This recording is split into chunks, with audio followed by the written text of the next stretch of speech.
ಮಹಾಬುದ್ಧಿರ್ಮಹಾವೀರ್ಯೋ ಮಹಾಶಕ್ತಿರ್ಮಹಾದ್ಯುತಿ ಅನಿರ್ದೇಶ್ಯ ವಪುಃ ಶ್ರೀಮಾನ್ ಅಮೇಯಾತ್ಮ ಮಹಾದರಿದ್ರಕ್. ನೋಡಿ, ಇದಿಷ್ಟು ನಾವು ಈಗ ನೋಡಬೇಕಾಗಿರುವಂಥದ್ದು. ಇದರಲ್ಲಿ ಕೆಲವೊಂದು ಮಹಾಪ್ರಾಣಗಳು, ಮಹಾಬುದ್ಧಿ ನೋಡಿ, ಮಹಾಪ್ರಾಣ ಅದು. ಮಹಾಬುದ್ಧಿರ್ ಮಹಾವೀರ್ಯೋ ಮಹಾಶಕ್ತಿರ್ ಮಹಾದ್ಯುತಿ ಅನಿರ್ದೇಶ್ಯ ವಪುಃ. ಅನಿರ್ದೇಶ್ಯ ನೋಡಿ, ಸ್ಪಷ್ಟ ಬರಬೇಕು. ಅನಿರ್ದೇಶ್ಯ ವಪುಃ ಶ್ರೀಮಾನ್. ವಪುಃ ಅಂತ ಪೂರ್ಣ ಹೇಳುವುದಲ್ಲ, ಅನಿರ್ದೇಶ್ಯ ವಪುಃ ಶ್ರೀಮಾನ್ ಅಮೇಯಾತ್ಮ ಮಹಾದೃಕ್. ನೋಡಿ, ಅಲ್ಲಿ ಮಹಾಪ್ರಾಣ ಇದೆ. ಮಹೇಶ್ವಾಸು. ಈ ರೀತಿ ಇಲ್ಲಿ ನಾವು ಈ ಅರ್ಥವನ್ನು ನೋಡಿಕೊಂಡು ಬಂದು ಅಂತೇಳಿದರೆ, ಮೊದಲನೇದಾಗಿ ಮಹಾಬುದ್ಧಿ ಅಂತ ಈ ಭಗವಂತನ ರೂಪಕ್ಕೆ ನಾವು ನಮಸ್ಕಾರ ಮಾಡುತ್ತಾ ಮಹಾಬುದ್ಧಯೇ ನಮಃ ಅಂತ ನಮಸ್ಕಾರವನ್ನು ಮಾಡಬೇಕು. ಇದರ ಅರ್ಥ ಏನು ಅಂತೇಳಿದರೆ, ಮಹಾಬುದ್ಧಿ ಅಂತೇಳಿದರೆ ನಮಗೆ ಮೇಲುನೋಟಕ್ಕೆ ಕಾಣುವ ಹಾಗೆ ಮಹಾಬುದ್ಧಿ ದೇವರದ್ದು ಅಂತ. ಮಹಾಬುದ್ಧಿ ಅಂತೇಳಿದರೆ ಅತ್ಯಂತ ಶ್ರೇಷ್ಠವಾದ ಬುದ್ಧಿ ದೇವರದ್ದು ಅಂತ. ಬುದ್ಧಿ ಅಂತೇಳಿದರೆ ಜ್ಞಾನಕ್ಕೆ ಆಶ್ರಯವಾಗಿರುವುದು. ನಮ್ಮ ದೇಹದಲ್ಲಿ ಜ್ಞಾನ ಎಲ್ಲಿ ಹೋಗಿ ಕೂತುಕೊಳ್ಳುತ್ತದೋ ಅದು ಬುದ್ಧಿ. ಮತ್ತು ಯಾವ ನಿರ್ಧಾರವನ್ನು ತಗೊಳ್ತೇವೋ ಅದು ಬುದ್ಧಿಯಿಂದ. ದೇವರ ಜ್ಞಾನ ಅಂದರೆ ಅದು ಅಪರಂಪಾರವಾದದ್ದು, ಅಂದರೆ ಅದಕ್ಕೆ ಕೊನೆ ಮೊದಲೇ ಇಲ್ಲ. ಅಂಥ ಜ್ಞಾನವನ್ನು ಹೊಂದಿರುವ ಆ ಬುದ್ಧಿ ಅಂದರೆ ಎಂಥ ಬುದ್ಧಿ ಅದು. ಅದಕ್ಕೆ ಹೇಳಿದ್ದು ಮಹಾಬುದ್ಧಿ. ನಮ್ಮ ಹಾಗೆ ದೇವರ ಬುದ್ಧಿ ಅಲ್ವೇ ಇಲ್ಲ. ಯಾಕಂದರೆ ಅದು ಎಲ್ಲರ ಬುದ್ಧಿಯನ್ನು ನಿಯಂತ್ರಣ ಮಾಡುವ ಬುದ್ಧಿ, ನಮ್ಮೆಲ್ಲರ ಬುದ್ಧಿಯನ್ನು ನಿಯಂತ್ರಣ ಮಾಡುವ ಬುದ್ಧಿ ದೇವರದ್ದು. ಅಷ್ಟು ಮಾತ್ರ ಅಲ್ಲ, ದೇವರ ನಿರ್ಧಾರವೂ ಕೂಡ ಅಂಥದ್ದೇ. ಯಾವುದೇ ದೇವರ ನಿರ್ಧಾರವೂ ಕೂಡ ಇಡೀ ಸಕಲ ಜೀವರಾಶಿಗಳಿಗೂ ಕೂಡ ಉದ್ಧಾರಕ್ಕೆ ಕಾರಣವಾಗಿರುವಂಥದ್ದು. ಅಂಥ ಬುದ್ಧಿ ದೇವರದ್ದು, ಅಂಥ ನಿರ್ಧಾರ ದೇವರದ್ದು. ಅದಕ್ಕೆ ಅವನನ್ನು ಮಹಾಬುದ್ಧಿ ಅಂತ ಹೇಳ್ತಾರೆ. ಹಾಗೆ ಮಹಾವೀರ್ಯ ಅಂತ ಈ ನಾಮವನ್ನು ಹೇಳ್ತಾ ನಮಸ್ಕಾರ ಮಾಡಬೇಕಾದ್ರೆ ಮಹಾವೀರ್ಯಾಯ ನಮಃ ಅಂತ ನಮಸ್ಕಾರವನ್ನು ಮಾಡಬೇಕು. ವೀರ್ಯ ಅಂತ ಹೇಳಿದರೆ ಸಂಸ್ಕೃತದಲ್ಲಿ ಆರಬ್ಧ ಅಂತ ಗಾಮಿತ್ವ ಅಂತ, ಅಂದರೆ ಒಂದು ಕೆಲಸವನ್ನು ಶುರು ಮಾಡಿದರೆ ಮುಗಿಸುವ ಸಾಮರ್ಥ್ಯ. ಭಗವಂತನದ್ದು ಎಂಥ ಒಂದು ವೀರ್ಯ ಅಂತ ಹೇಳಿದರೆ ಎಲ್ಲವನ್ನೂ ಕೂಡ ದೇವರು ಮುಗಿಸಬಲ್ಲ. ಅಂಥ ಪರಾಕ್ರಮೆ. ಯಾವುದೇ ಕೆಲಸ ಶುರು ಮಾಡಿದರೂ ಕೂಡ ಎಲ್ಲಿವರೆಗೆ ಅಂದರೆ ಇಡೀ ಜಗತ್ತಿನ ಕೆಲಸವನ್ನು ದೇವರು ಶುರು ಮಾಡ್ತಾನೆ, ಜಗತ್ತನ್ನು ಸೃಷ್ಟಿ ಮಾಡ್ತಾನೆ. ಈ ಜಗತ್ತನ್ನು ಸೃಷ್ಟಿಸುವಂತಹ ಭಗವಂತ ಅರ್ಧದಲ್ಲಿ ಯಾವತ್ತಾದರೂ ಕೈ ಬಿಡುವುದು ಅಂತುಂಟ? ಯಾರನ್ನೇ ಆಗಲಿ ಯಾವುದನ್ನೇ ಆಗಲಿ ಅರ್ಧದಲ್ಲಿ ದೇವರು ಕೈ ಬಿಡುವುದು ಅಂತ ಇಲ್ಲವೇ ಇಲ್ಲ. ಮತ್ತು ಈ ಪ್ರಪಂಚವನ್ನು ಕಡೆಗೆ ಒಂದು ದಿನ ಮುಗಿಸಿಯೇ ತಾನು ಬಿಡುವಂಥದ್ದು. ಮುಗಿಸಿಯೇ ತಾನು ಅದನ್ನು ಮುಗಿಸುವುದು ಹೇಗೆ? ಅದನ್ನು ತನ್ನ ಉದರದೊಳಗೆ ಹೊಟ್ಟೆ ಒಳಗೆ ಇಟ್ಟುಕೊಂಡು ತಾನು ಮಲ್ಕೊಂಡ್ಬಿಡ್ತಾನೆ ಕಡೆಗಾಗಬೇಕಾದ್ರೆ. ಅಂದರೆ ಅರ್ಧದಲ್ಲಿ ಜಗತ್ತನ್ನು ಬಿಟ್ಟು ಹೋಗೋದು ಅಂತಿಲ್ಲ, ಯಾವ ವ್ಯಕ್ತಿಯನ್ನು ಅರ್ಧದಲ್ಲಿ ದೇವರು ಬಿಟ್ಟು ಹೋಗೋದು ಅಂತಿಲ್ಲ. ಯಾಕಂದರೆ ವೀರ್ಯ ಅಂದ್ರದೆ ದೇವರ ಸಾಮರ್ಥ್ಯ ಅಂತದ್ದು, ದೇವರ ಪರಾಕ್ರಮ ಅಂತದ್ದು. ಹೀಗೆ ಪ್ರತಿಯೊಂದನ್ನು ಕೂಡ ಪ್ರಾರಂಭಿಸಿದ್ದನ್ನು ಮುಗಿಸುವಂಥದ್ದೇ ದೇವರ ಸಾಮರ್ಥ್ಯ. ಅದಕ್ಕೆ ಅವನನ್ನು ಮಹಾವೀರ್ಯ ಅಂತ ಕರೀತಾರೆ ದೇವರನ್ನು. ಇನ್ನು ಮಹಾಶಕ್ತಿ ಅಂತ, ಇದಕ್ಕೆ ನಾವು ನಮಸ್ಕಾರ ಮಾಡಬೇಕಾದ್ರೆ ಈ ನಾಮವನ್ನು ಹೇಳ್ತಾ ಭಗವಂತನಿಗೆ ನಮಸ್ಕಾರ ಮಾಡಬೇಕಾದ್ರೆ ಮಹಾಶಕ್ತಯೇ ನಮಃ ಅಂತ ನಮಸ್ಕಾರ ಮಾಡಬೇಕು. ಶಕ್ತಿ ಅಂತ ಹೇಳಿದ್ರೇನು? ಸಾಮರ್ಥ್ಯ ಅಂತ ಹೇಳಿದರೆ ಕೆಪ್ಯಾಸಿಟಿ, ಒಂದನ್ನು ಮಾಡುವ ಕೆಪ್ಯಾಸಿಟಿ, ಅದನ್ನು ಸಾಮರ್ಥ್ಯ ಅಂತ. ದೇವರ ಸಾಮರ್ಥ್ಯ ಎಂಥದ್ದು, ಎಣೆಯಿಲ್ಲದ ಸಾಮರ್ಥ್ಯ. ಅದಕ್ಕೆ ಮಹಾಶಕ್ತಿ ಅಂತ ಹೇಳ್ತಾರೆ. ಅಂತಿಂಥ ಸಾಮರ್ಥ್ಯ ಅಲ್ಲ, ಜಗತ್ತಿನಲ್ಲಿ ಯಾರ್ಯಾರಲ್ಲಿ ಏನೇನು ಶಕ್ತಿಗಳು ಅಂತಿದೆ ಅದೆಲ್ಲವೂ ಮೂಲಭೂತವಾಗಿ ಇವನಿಂದಲೇ ಬಂದ ಶಕ್ತಿ.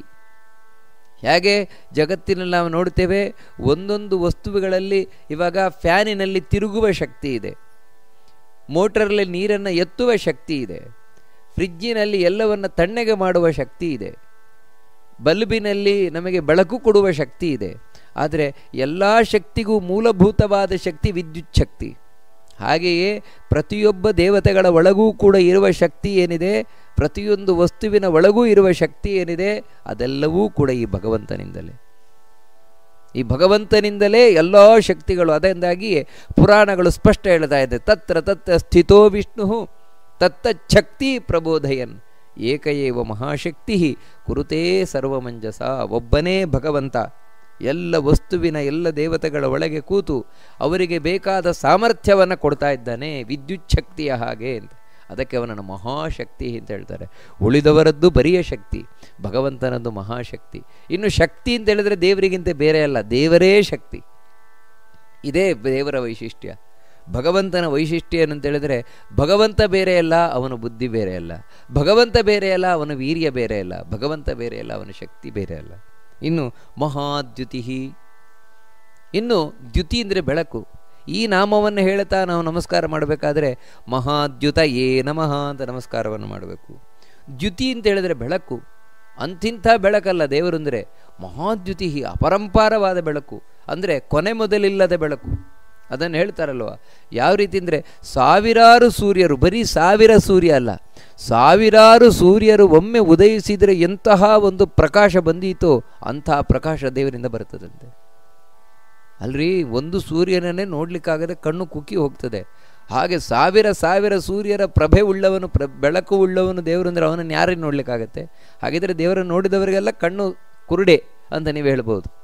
ಅದಕ್ಕೆ 1000 ಎಣೆಯಿಲ್ಲದ ಒಂದು ಬೆಳಕಿನ ಪುಂಜವಾಗಿದ್ದರೂ ಕೂಡ ಭಕ್ತರಿಗೆ ಅವರ ಸಾಮರ್ಥ್ಯಕ್ಕನುಗುಣವಾಗಿ ಅಷ್ಟೇ ದೇವರು ಕಾಣಿಸ್ಕೊಡ್ತಾನೆ. ಅದಕ್ಕಾಗಿ ಕೆಲವರು ದೇವರನ್ನು ನೋಡಿದಾಗ 100 ಸೂರ್ಯ ಉದಯಿಸಿದ ಪ್ರಭೆಯನ್ನು ಕಾಣುತ್ತಾರೆ. ಇನ್ನೂ ಹೆಚ್ಚು ಸಾಮರ್ಥ್ಯವುಳ್ಳವರು, ಕಾಣುವ ಸಾಮರ್ಥ್ಯವುಳ್ಳವರು ದೇವರನ್ನು 1000 ಸೂರ್ಯ ಉದಯಿಸಿದ ಹಾಗೆ. ಇವಾಗ ಚತುರ್ಮುಖ ಬ್ರಹ್ಮದೇವರು ತಾನು ದೇವರನ್ನು ನೋಡುತ್ತಾನೆ, ವಿಷ್ಣುವನ್ನು 1000 ಲಕ್ಷ ಸೂರ್ಯ ಉದಯಿಸಿದ ಹಾಗೆ. ಯಾಕಂದರೆ ಅಷ್ಟೇ, ಅದಕ್ಕಿಂತ ಹೆಚ್ಚು ಸಾಮರ್ಥ್ಯ ಇಲ್ಲ. ಇನ್ನು ಲಕ್ಷ್ಮಿ 1,000,000 ಸೂರ್ಯ ಉದಯಿಸಿದರೆ ಎಂಥ ಪ್ರಭೆ ಬಂದಿತೋ ಅಷ್ಟು ಪ್ರಭೆ ದೇವರಲ್ಲಿ ಕಾಣ್ತಲ್ಲ. ಯಾಕಂದರೆ ಅದನ್ನು ನೋಡುವ ಸಾಮರ್ಥ್ಯ ಇದೆ. ಅಷ್ಟೇ ಅಂತಲ್ಲ, ಅನಂತ ಸೂರ್ಯರು ಉದಯಿಸಿದರೆ ಎಷ್ಟು ಪ್ರಭೆ ಬಂದಿತೋ ಅಷ್ಟು ಪ್ರಭೆ ಭಗವಂತನಲ್ಲಿದೆ. ಅದು ಅವನು ಮಾತ್ರ ನೋಡಬಲ್ಲ, ಇನ್ಯಾರೂ ಇಲ್ಲ. ಹೀಗೆ ಭಗವಂತನದ್ದು ಮಹಾದ್ಯುತಿ ಅಂತ ಹೇಳ್ತಾರೆ.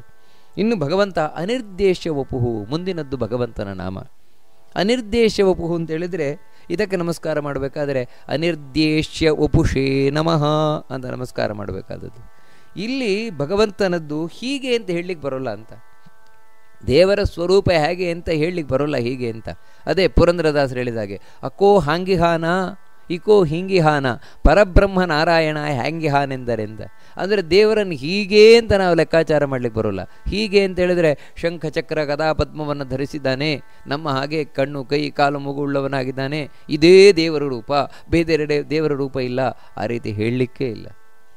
ಮತ್ತೇನೆಂದರೆ ಭಗವಂತ ನಾನಾ ರೂಪದಿಂದ ಕಾಣಲ್ಪಡ್ತಾನೆ. ಅದಕ್ಕೆ ಭಗವಂತನ ನಿರಾಕಾರ ಅಂತ ಕರೀತಾರೆ. ಯಾಕೆ ನಿರಾಕಾರ ಅಂತ ಕರೀತಾರೆ ದೇವರನ್ನು ಅಂದರೆ ದೇವರಿಗೆ ಆಕಾರವೇ ಇಲ್ಲ ಅಂತ ಹೇಳುವ ಅರ್ಥದಿಂದಲ್ಲ. ಮತ್ತೇನೆಂದರೆ ಹೀಗೆ ಅಂತ ನೀವು ಆಕಾರವನ್ನು ಹೇಳಲಿಕ್ಕೆ ಬರೋಲ್ಲ ಅಂತ. ಮತ್ತೆ ಭಕ್ತರು ಬಯಸಿದ ರೂಪದಲ್ಲಿ ಭಗವಂತ ಬಂದು ನಿಲ್ತಾನೆ. ಅಷ್ಟು ಮಾತ್ರ ಅಲ್ಲ, ಅವನ ಆಕಾರ ನಾವು ಎಣಿಸಿದಷ್ಟೇ ಅಲ್ಲ, ಅವನ ಸ್ವರೂಪ ನಾವು ಎಣಿಸಿದಷ್ಟೇ ಅಲ್ಲ.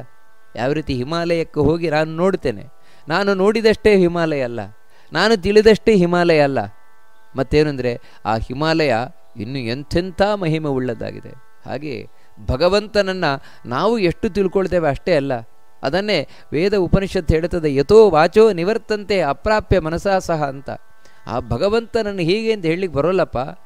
ಯಾಕೆಂದರೆ ಆ ದೇವರ ಬಗ್ಗೆ ಎಷ್ಟು ಹೇಳಿದರೂ ನಮ್ಮ ಮನಸ್ಸು ಅದನ್ನು ಅರ್ಥ ಮಾಡಿಕೊಳ್ಳುವುದು ಕಷ್ಟ, ಮಾತಂತೂ ಹೇಳಿ ಮುಗಿಸ್ಲಿಕ್ಕೆ ಆಗೋಲ್ಲ ಅಂತ. ಅಂತಹ ಸ್ವರೂಪವುಳ್ಳವನು ಆ ಭಗವಂತ. ಅದಕ್ಕೆ ಅನಿರ್ದೇಶ ವಪುಹು ಶ್ರೀಮಾನ್. ಮುಂದೆ ಈ ನಾಮವನ್ನು ಹೇಳ್ತಾ ನಮಸ್ಕಾರವನ್ನು ಮಾಡಬೇಕಾದ್ರೆ ಶ್ರೀಮತೇ ನಮಃ ಅಂತ ನಮಸ್ಕಾರವನ್ನು ಮಾಡಬೇಕು. ಶ್ರೀಮಾನ್ ಅಂತ ಹೇಳಿದರೆ, ಶ್ರೀ ಅಂದರೆ ಸಂಪತ್ತು, ಸಕಲ ಸಂಪತ್ತುಗಳ ಸ್ವಾಮಿ ಅವನು ಅಂತ.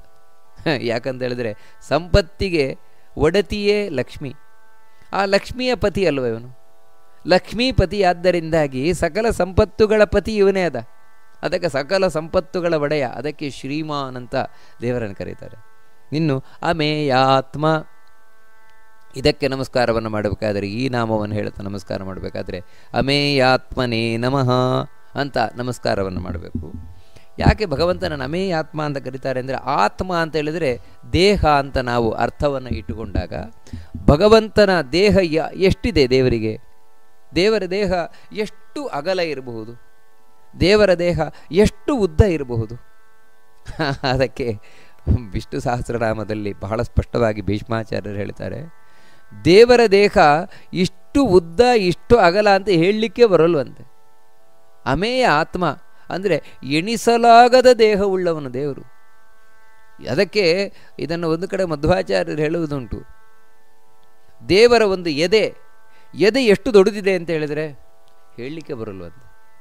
ಭಗವಂತನ ಎದೆಯನ್ನು ಹೇಳಲಿಕ್ಕೆ ಬರಲ್ವಂತೆ. ಅನಂತಂ ಅಂತವದಿವ ಭುಜಯೋರಂತರಂ ಗತಂ ಅಂತ, ಅದು ಅನಂತವಾದದ್ದು. ಅಂದರೆ ದೇವರ ಎದೆ ಅಷ್ಟೂ ವಿಶಾಲ ಅಂತ. ಆದರೂ ಕೂಡ ಭಕ್ತರಿಗೋಸ್ಕರ 2 ಭುಜಗಳ ಮಧ್ಯದಲ್ಲಿ ಇದೆಯಂತೆ. ಅಂದರೆ ಹಾಗೆ ಕಾಣಿಸಿಕೊಳ್ತಾನಂತೆ. ಭುಜಯೋರಂತರಂ ಗತಂ, 2 ಭುಜದ ಮಧ್ಯದಲ್ಲಿ ಎದೆ ಇದ್ದ ಹಾಗೆ ಕಾಣಿಸ್ತಾ ಇದೆ. ಆದರೆ ಈ ಎದೆ ಅಷ್ಟೇ ಅಲ್ಲ, ಮತ್ತು ಅದಕ್ಕೆ ಎಣೆಯೇ ಇಲ್ಲ. ಇನ್ನು ಭಗವಂತನ ಪಾದ, ಭಗವಂತನ ಏನು ಅಂತ ಹೇಳೋಣ? ಯಾಕಂತ ಹೇಳಿದರೆ ಇಡೀ ಬ್ರಹ್ಮಾಂಡ, ಯೂನಿವರ್ಸ್, ಓಲ್ ಯೂನಿವರ್ಸ್ ಭಗವಂತನ ಪಾದದ ಒಂದು ಧೂಳಿನ ಕಣ ಅಂತೆ, ಒಂದು ಧೂಳಿನ ಕಣ. ಹಾಗಿರಬೇಕಾದರೆ ಇನ್ನು ಭಗವಂತ ಹೇಗಿರಲಿಕ್ಕಿಲ್ಲ. ನಾವು ನಡ್ಕೊಂಡು ಹೋಗಬೇಕಾದ್ರೆ ಒಂದು ಸಣ್ಣ ಧೂಳಿನ ಕಣ ನಮ್ಮ ಕಾಲಿಗೆ ಅಂಟುಕೊಳ್ಳುತ್ತದೆ. ಹಾಗೆ ಇಡೀ ಬ್ರಹ್ಮಾಂಡ ಭಗವಂತನ ಪಾದದಲ್ಲಿ ಇದೆಯಂತೆ. ಅದಕ್ಕೋಸ್ಕರ ಹೇಳ್ತಾರೆ, ಆ ಭಗವಂತನ ಸ್ವರೂಪ, ಭಗವಂತನ ದೇಹ ಹೀಗೆ ಅಂತ ಅಳಿಲಿಕ್ಕೆ ಬರೋಲ್ವಂತೆ. ಅದಕ್ಕೆ ಅಮೇ ಆತ್ಮ ಭಗವಂತ. ಇನ್ನು ಮಹಾದ್ರಿಧೃಕ್, ಮುಂದಿನ ಭಗವಂತನ ನಾಮ ಮಹಾದ್ರಿಧೃಕ್. ಇದಕ್ಕೆ ನಾವು ನಮಸ್ಕಾರ ಮಾಡಬೇಕಾದ್ರೆ ಮಹಾದ್ರಿಧೃಷೇ ನಮಃ ಅಂತ ಹೇಳಿ ನಮಸ್ಕಾರವನ್ನು ಮಾಡಬೇಕು. ಅಂದರೆ ದೊಡ್ಡ ಬೆಟ್ಟವನ್ನೆತ್ತಿದವನು ಅಂತ. ಮಹಾದ್ರಿಧೃಕ್ ಅಂದರೆ ದೊಡ್ಡ ಬೆಟ್ಟವನ್ನೆತ್ತಿದವನು. ಯಾವುದು ದೊಡ್ಡ ಬೆಟ್ಟ? ಒಂದು ಮಂದರ ಪರ್ವತ. ಸಮುದ್ರ ಮಥನವನ್ನು ಮಾಡಬೇಕಾದರೆ ಮಂದರ ಪರ್ವತ ಬೇರಾರಿಗೂ ಎತ್ತಲಿಕ್ಕೆ ಅಸಾಧ್ಯವಾದ, ದೇವತೆಗಳಿಗಾಗಲಿ ದೈತ್ಯರಿಗಾಗಲಿ ಎತ್ತಲು ಅಸಾಧ್ಯವಾದ ದೊಡ್ಡ ಬೆಟ್ಟವನ್ನು ಎತ್ತಿದವನು ಭಗವಂತ. ಎರಡನೆಯದ್ದು ಕೃಷ್ಣಾವತಾರದಲ್ಲಿ ಗೋವರ್ಧನ ಪರ್ವತವನ್ನು ಎತ್ತಿದವನು. ಎಲ್ಲಕ್ಕಿಂತ ದೊಡ್ಡದೇನು ಅಂತ ಹೇಳಿದರೆ ಈ ಜಗತ್ತಿನಲ್ಲಿರುವಂತಹ ಎಲ್ಲ ಬೆಟ್ಟಗಳನ್ನು ಹೊತ್ತು ನಿಂತವನು ಅವನೇ. ಅದಕ್ಕಾಗಿ ಭಗವಂತನನ್ನು ಮಹಾದ್ರಿಧೃಕ್ ಅಂತ ಹೇಳ್ತಾರೆ. ಕಡೆಗೆ ಅದು ಇದೇನು, ನಮ್ಮ ಬೆಟ್ಟದಂತಿರುವಂತಹ ಎಲ್ಲ ಆಸೆಗಳೇನಿದೆ, ಎಲ್ಲ ಆಸೆಗಳನ್ನು ಹೊತ್ತಿರುವವನು ಅವನೇ. ಯಾಕಂದರೆ ಅವನು ಇಚ್ಛೆ ಮಾಡಿದ್ರೇ ನಮ್ಮ ಆಸೆಗಳೆಲ್ಲ ಪೂರ್ಣ ಆಗೋದು, ಇಲ್ಲದಿದ್ರಿಲ್ಲ. ಹೀಗೆ ಮಹಾದ್ರಿಧೃಕ್ ಭಗವಂತ. ಇನ್ನು ಮುಂದಿನ ಶ್ಲೋಕ ವಿಷ್ಣು ಸಹಸ್ರನಾಮದ್ದು. ಮಹೇಶ್ವಾಸೋ ಮಹೀಭರ್ತ ಶ್ರೀನಿವಾಸ ಸತಾಂಗತಿ ಅನಿರುದ್ಧಸ್ಸುರಾನಂದೋ ಗೋವಿಂದೋ ಗೋವಿದಾಂಪತಿ. ನೋಡಿ, ಇಲ್ಲಿ ಗಮನಿಸಬೇಕಾದದ್ದೇನೆಂದರೆ ಈ ಶ್ಲೋಕವನ್ನು ಹೇಳಬೇಕಾದ್ರೆ ಮಹೇಶ್ವಾಸೋ ದೀರ್ಘ ಇದೆ, ಮಹೇಶ್ವಾಸೋ ಮಹೀಭರ್ತ ಅಲ್ಲೂ ದೀರ್ಘ ಇದೆ. ಶ್ರೀನಿವಾಸ ಸತಾಂಗತಿ, ಶ್ರೀನಿವಾಸ ಅಲ್ಲಿ ವಿಸರ್ಗ ಇದೆ. ಇನ್ನು ಅನಿರುದ್ಧ ಸುರಾನಂದೋ ಗೋವಿಂದೋ ಎಲ್ಲ ದೀರ್ಘ ಇದೆ ಇಲ್ಲಿ. ಅದೇ ರೀತಿ ಗೋವಿದಾಂಪತಿ ಅಂತ. ಇಲ್ಲಿ ಮೊದಲನೇದು ಮಹೇಶ್ವಾಸ ಅಂತ. ಇದಕ್ಕೆ ನಮಸ್ಕಾರ ಮಾಡಬೇಕಾದ್ರೆ ಮಹೇಶ್ವಾಸಾಯ ನಮಃ ಅಂತ ನಮಸ್ಕಾರವನ್ನು ಮಾಡಬೇಕು. ವಿಶ್ವಾಸ ಅಂದರೆ ಬಿಲ್ಲು, ಭಗವಂತನಲ್ಲಿರುವ ಬಿಲ್ಲೇನಿದೆ ಶ್ರೇಷ್ಠವಾದ ಬಿಲ್ಲು ಅಂತ ಹೇಳ್ತಾ ಇದ್ದೆ. ಅದೇ ಶಾರ್ಂಗಧನುಸ್ಸು, ಸರಿಸಾಟಿಯೇ ಇಲ್ಲದ ಬಿಲ್ಲದು, ಮುರಿಯಲಿಕ್ಕೆ ಅಸಾಧ್ಯವಾದ ಬಿಲ್ಲು, ಬೇರೆಯವರಿಗೆ ಎತ್ತಲು ಅಸಾಧ್ಯವಾದ ಬಿಲ್ಲದು, ಸೋಲೇ ಕಾಣದ ಬಿಲ್ಲದು ಭಗವಂತನದು. ಇಂಥ ಬಿಲ್ಲನ್ನು ಹಿಡಿದವನು ದೇವರು. ಅವನ ಬಳಿ ಇರುವುದರಿಂದಲೇ ಆ ಬಿಲ್ಲಿಗೂ ಅಷ್ಟು ಸಾಮರ್ಥ್ಯ. ಅದಕ್ಕೆ ಇಂತಹ ಎಣೆಯಿಲ್ಲದ ಬಿಲ್ಲನ್ನು ಎತ್ತಿದವನೇ, ಬೆಲ್ಲನ್ನು ಹಿಡಿದವನೇ ಅಂತ ಭಗವಂತ ಮಹೇಶ್ವಾಸ. ಅದೇ ರೀತಿ ಮಹಿ ಭರ್ತ, ಮಹಿ ಅಂತೇಳಿದರೆ ಭೂಮಿ, ಭೂಮಿಯನ್ನು ತಾನು ಹೊತ್ತು ನಿಂತವನು ದೇವರು. ಭೂಮಿ ಕೆಳಗೆ ಬೀಳದ ಹಾಗೆ ವರಾಹ ರೂಪದಿಂದ ಎತ್ತು ನಿಂತಿದ್ದಾನೆ. ಇವತ್ತಿಗೂ ಕೂಡ ಕೂರ್ಮನಾಗಿ ಕೆಳಗೆ ಹೊತ್ತಿದ್ದಾನೆ ಈ ಭೂಮಿಯನ್ನು. ಹೀಗೆ ಇವತ್ತು ನಾವು ಭೂಮಿಯ ಮೇಲೆ ಕೂತಿದ್ದೇವೆ ಅಂತ ಹೇಳಿದ್ರೆ ಭಗವಂತನಿಂದ. ಅದಕ್ಕಾಗಿಯೇ ಏನೇ ಒಂದು ಕೆಲಸ ಮಾಡುವುದಕ್ಕೆ, ಪುಣ್ಯ ಕೆಲಸ ಮಾಡುವುದಕ್ಕಿಂತ ಮುಂಚೆ ಮೊದಲು ಭೂದೇವಿಯನ್ನು ಪ್ರಾರ್ಥನೆ ಮಾಡುವುದುಂಟು. ಅಲ್ಲಿ ಹೇಳುವುದೇ ಇದೆ, ಪೃಥ್ವಿತ್ವಯ ಧೃತ ಕೂರ್ಮ, ಕೂರ್ಮದೇವರು ನಿನ್ನನ್ನು ಎತ್ಕೊಂಡಿದ್ದಾರೆ, ಅಂತಹ ಭೂದೇವಿ ನೀನು ನನ್ನನ್ನು ಎತ್ಕೊಳ್ಬೇಕು ಅಂತ. ಹೀಗೆ ಈ ಭೂಮಿಯನ್ನು ಹೊತ್ತುಕೊಂಡವನು ಭಗವಂತ. ಅದಕ್ಕೆ ಅವನು ಮಹೀಭರ್ತ ಅಂತ ಕರೀತಾರೆ ಭಗವಂತನನ್ನು. ಶ್ರೀನಿವಾಸ ಮುಂದಿನದ್ದು. ನಮಸ್ಕಾರ ಮಾಡಬೇಕಾದ್ರೆ ಶ್ರೀನಿವಾಸಾಯ ನಮಃ ಅಂತ ನಮಸ್ಕಾರವನ್ನು ಮಾಡಬೇಕು. ಇದರ ಅರ್ಥ ಏನು ಅಂತ ಹೇಳಿದರೆ, ಲಕ್ಷ್ಮಿಯನ್ನು ಎದೆಯಲ್ಲಿ ಹೊತ್ತವನು, ತನ್ನ ಎದೆಯಲ್ಲಿಯೇ ಲಕ್ಷ್ಮಿಯನ್ನು ಹೊತ್ತವನು. ಅಂದರೆ ಸಕಲ ಸಂಪತ್ತುಗಳ ಒಡತಿಯಾದ ಲಕ್ಷ್ಮಿಯನ್ನು ತನ್ನ ಎದೆಯಲ್ಲಿ ಹೊತ್ತವನು. ಯಾಕಂತ ಹೇಳಿದರೆ ಅವಳು ಯಾವತ್ತೂ ಆ ಲಕ್ಷ್ಮಿ ಇವನ ಪಾದದ ಬುಡದಲ್ಲೇ ಇರ್ತಾಳೆ. ತನ್ನ ಬುಡದಲ್ಲಿ, ಅಂದರೆ ಇದು ಭಗವಂತನ ಕರುಣೆಯ ಪರಾಕಾಷ್ಠೆ. ಯಾವ ಲಕ್ಷ್ಮಿ ಎಲ್ಲವನ್ನ ತೊರೆದು ಭಗವಂತನ ಪಾದದ ಸೇವೆಯನ್ನು ಮಾಡ್ತಾ ಇದ್ದಾಳೆ, ಅಂತಹ ತನ್ನ ಪಾದ ಸೇವಕಿಯನ್ನು ತನ್ನ ಎದೆಯಲ್ಲಿಯೇ ಇಟ್ಟು ಕಾಪಾಡ್ತಾನೆ ಭಗವಂತ ಅಂತ ಹೇಳಿದರೆ, ಭಕ್ತರು ಅಂದ್ರೆ ಅಷ್ಟು ಪ್ರೀತಿ, ಲಕ್ಷ್ಮಿ ಅಷ್ಟು ಭಕ್ತಿ ಮಾಡ್ತಾಳೆ, ಅದಕ್ಕೆ ತನ್ನ ಎದೆಯಲ್ಲಿ ಯಾವತ್ತೂ ಬಿಡದಂತೆ ಇಟ್ಕೊಂಡಿರ್ತಾನಂತೆ. ಅದಕ್ಕೆ ಅವನನ್ನು ಶ್ರೀನಿವಾಸ ಅಂತ ಕರೀತಾರೆ ಭಗವಂತನನ್ನು. ಇನ್ನು ಸತಾಂಗತಿ ಮುಂದಿನದ್ದು, ಇದಕ್ಕೆ ನಮಸ್ಕಾರ ಮಾಡಬೇಕಾದ್ರೆ ಸತಾಂಗತಯೇ ನಮಃ ಅಂತ ನಮಸ್ಕಾರ ಮಾಡಬೇಕಾದದ್ದು. ಯಾರು ಸಜ್ಜನರಿದ್ದಾರೆ, ಸಜ್ಜನರೆಲ್ಲರಿಗೂ ಆಸರೆ ಆದವನಿವನೇ. ಅದಕ್ಕೆ ಯಾವತ್ತೂ ಸಜ್ಜನರು ಈ ಜಗತ್ತಿನಲ್ಲಿ ಧೈರ್ಯದಿಂದ ಬದುಕುವುದೇ ಭಗವಂತನನ್ನು ನಂಬಿ, ಭಗವಂತನನ್ನು ಆಶ್ರಯಿಸಿ. ಇಲ್ಲದೇ ಇದ್ದರೆ ಹೊರಗಿನಿಂದ ಸಜ್ಜನರು ದುರ್ಬಲರು. ಯಾಕಂದರೆ ಅವರು ಈ ತಾಮಸ ಜನರ ಹಾಗೆ, ದುಷ್ಟ ಜನರ ಹಾಗೆ ಕತ್ತಿಯನ್ನು ಹಿಡಿದು ಕೊಲ್ಲುವವರಲ್ಲ, ದೌರ್ಜನ್ಯ ಮಾಡುವವರಲ್ಲ, ಬಲಾತ್ಕಾರ ಮಾಡುವವರಲ್ಲ, ಮತ್ತು ಅವರು ಸಾಧು ಸ್ವಭಾವದವರು. ಹಾಗಂತ ಸಾಧು ಸ್ವಭಾವ ಅನ್ನುವುದೇ ಅವರಿಗೆ ಕಂಟಕ ಆಗಬಾರದು. ಅದಕ್ಕೋಸ್ಕರ ಅಂತಹ ಸಜ್ಜನರಲ್ಲಿರುವ ಸದ್ಗುಣಗಳನ್ನು ರಕ್ಷಣೆ ಮಾಡಲಿಕ್ಕೋಸ್ಕರ ಭಗವಂತ ಯಾವತ್ತೂ ಇರ್ತಾನೆ. ಅಂತಹ ಭಗವಂತನಿಗೆ ಸತಾಂಗತಿ ಅಂತ ಹೇಳುವುದು. ಇನ್ನು ಅನಿರುದ್ಧ ಅಂತ ಮುಂದಿನದ್ದು ಭಗವಂತನ ನಾಮ. ಅನಿರುದ್ಧ ಅಂದರೆ ಇಲ್ಲಿ ನಮಸ್ಕಾರ ಮಾಡಬೇಕಾದ್ರೆ ಅನಿರುದ್ಧಾಯ ನಮಃ ಅಂತ ನಮಸ್ಕಾರವನ್ನು ಮಾಡಬೇಕು. ತಡೆಯೇ ಇಲ್ಲದವನು ಅಂತ ಅನಿರುದ್ಧ ಅಂದರೆ. ಯಾವ ತಡೆಯೂ ಇಲ್ಲ ದೇವರಿಗೆ, ಅಂದರೆ ಅವನನ್ನು ತಡೆಯುವವರೂ ಇಲ್ಲ, ಅವನನ್ನು ತಡೆಯುವುದೂ ಇಲ್ಲ. ಅದಕ್ಕಾಗಿ ವಿಘ್ನ ಎಲ್ಲ ನಮಗೆ ಮಾತ್ರ. ಎಲ್ಲಿಗೆ ಹೋದರೆ ನಮಗೆ ಮಾತ್ರ ವಿಘ್ನ, ದೇವರಿಗೆ ವಿಘ್ನ ಅಂತ ಇಲ್ವೇ ಇಲ್ವಂತೆ. ವಿಘ್ನ ಒಡ್ಡುವವರೇ ಇಲ್ವಂತೆ. ಏನಾದರೂ ವಿಘ್ನ ಬಂದರೆ ಇವನಿಂದಲೇ, ಭಗವಂತನಿಂದಲೇ ವಿಘ್ನ. ಅದು ಗಣಪತಿಯ ಒಳಗೆ ಕೂತು ಇವನೇ ವಿಘ್ನ ಕೊಡ್ತಾನೆ. ಈ ಗಣಪತಿಯ ಒಳಗೆ ಇವನನ್ನು ಆರಾಧನೆ ಮಾಡಿದರೆ ಇವನೇ ವಿಘ್ನವನ್ನು ಪರಿಹಾರ ಮಾಡ್ತಾನೆ ಹೊರತು ಇವನಿಗೆ ಯಾವ ತಡೆಯೂ ಇಲ್ಲದವನು ಅಂತ ಹೇಳ್ತಾ ಇದ್ದಾನೆ. ಸುರಾನಂದ ಮುಂದಿನದ್ದು, ಇದಕ್ಕೆ ನಮಸ್ಕಾರ ಮಾಡಬೇಕಾದ್ರೆ ಈ ನಾಮವನ್ನು ಹೇಳಿ ಭಗವಂತನಿಗೆ ಸುರಾನಂದಾಯ ನಮಃ ಅಂತ ನಮಸ್ಕಾರವನ್ನು ಮಾಡಬೇಕು.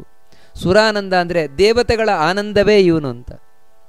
ಅಂದರೆ ದೇವತೆಗಳು ತಾವು ಖುಷಿಯಲ್ಲಿದ್ದಾರೆ ಅಂದರೆ ಭಗವಂತನಿಂದ ಅಂತ. ಸ್ವರ್ಗಲೋಕದಲ್ಲಿ ದೇವತೆಗಳು ಆನಂದದಿಂದಿರುವುದು ಭಗವಂತನಿಂದ.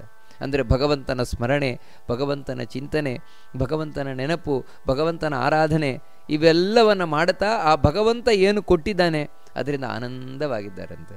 ಇನ್ನು ಗೋವಿಂದ ನಮಸ್ಕಾರ ಮಾಡಬೇಕಾದರೆ ಗೋವಿಂದಾಯ ನಮಃ ಅಂತ ಹೇಳ್ತಾ ಈ ರೂಪಕ್ಕೆ ನಮಸ್ಕಾರವನ್ನು ಮಾಡಬೇಕು. ಗೋ ಅಂತ ಹೇಳಿದರೆ ಗಾಮ್ ಭೂಮಿ, ಭೂಮಿಗೆ ವಿಂದತಿ ಅಂದರೆ ಬರುವವನು.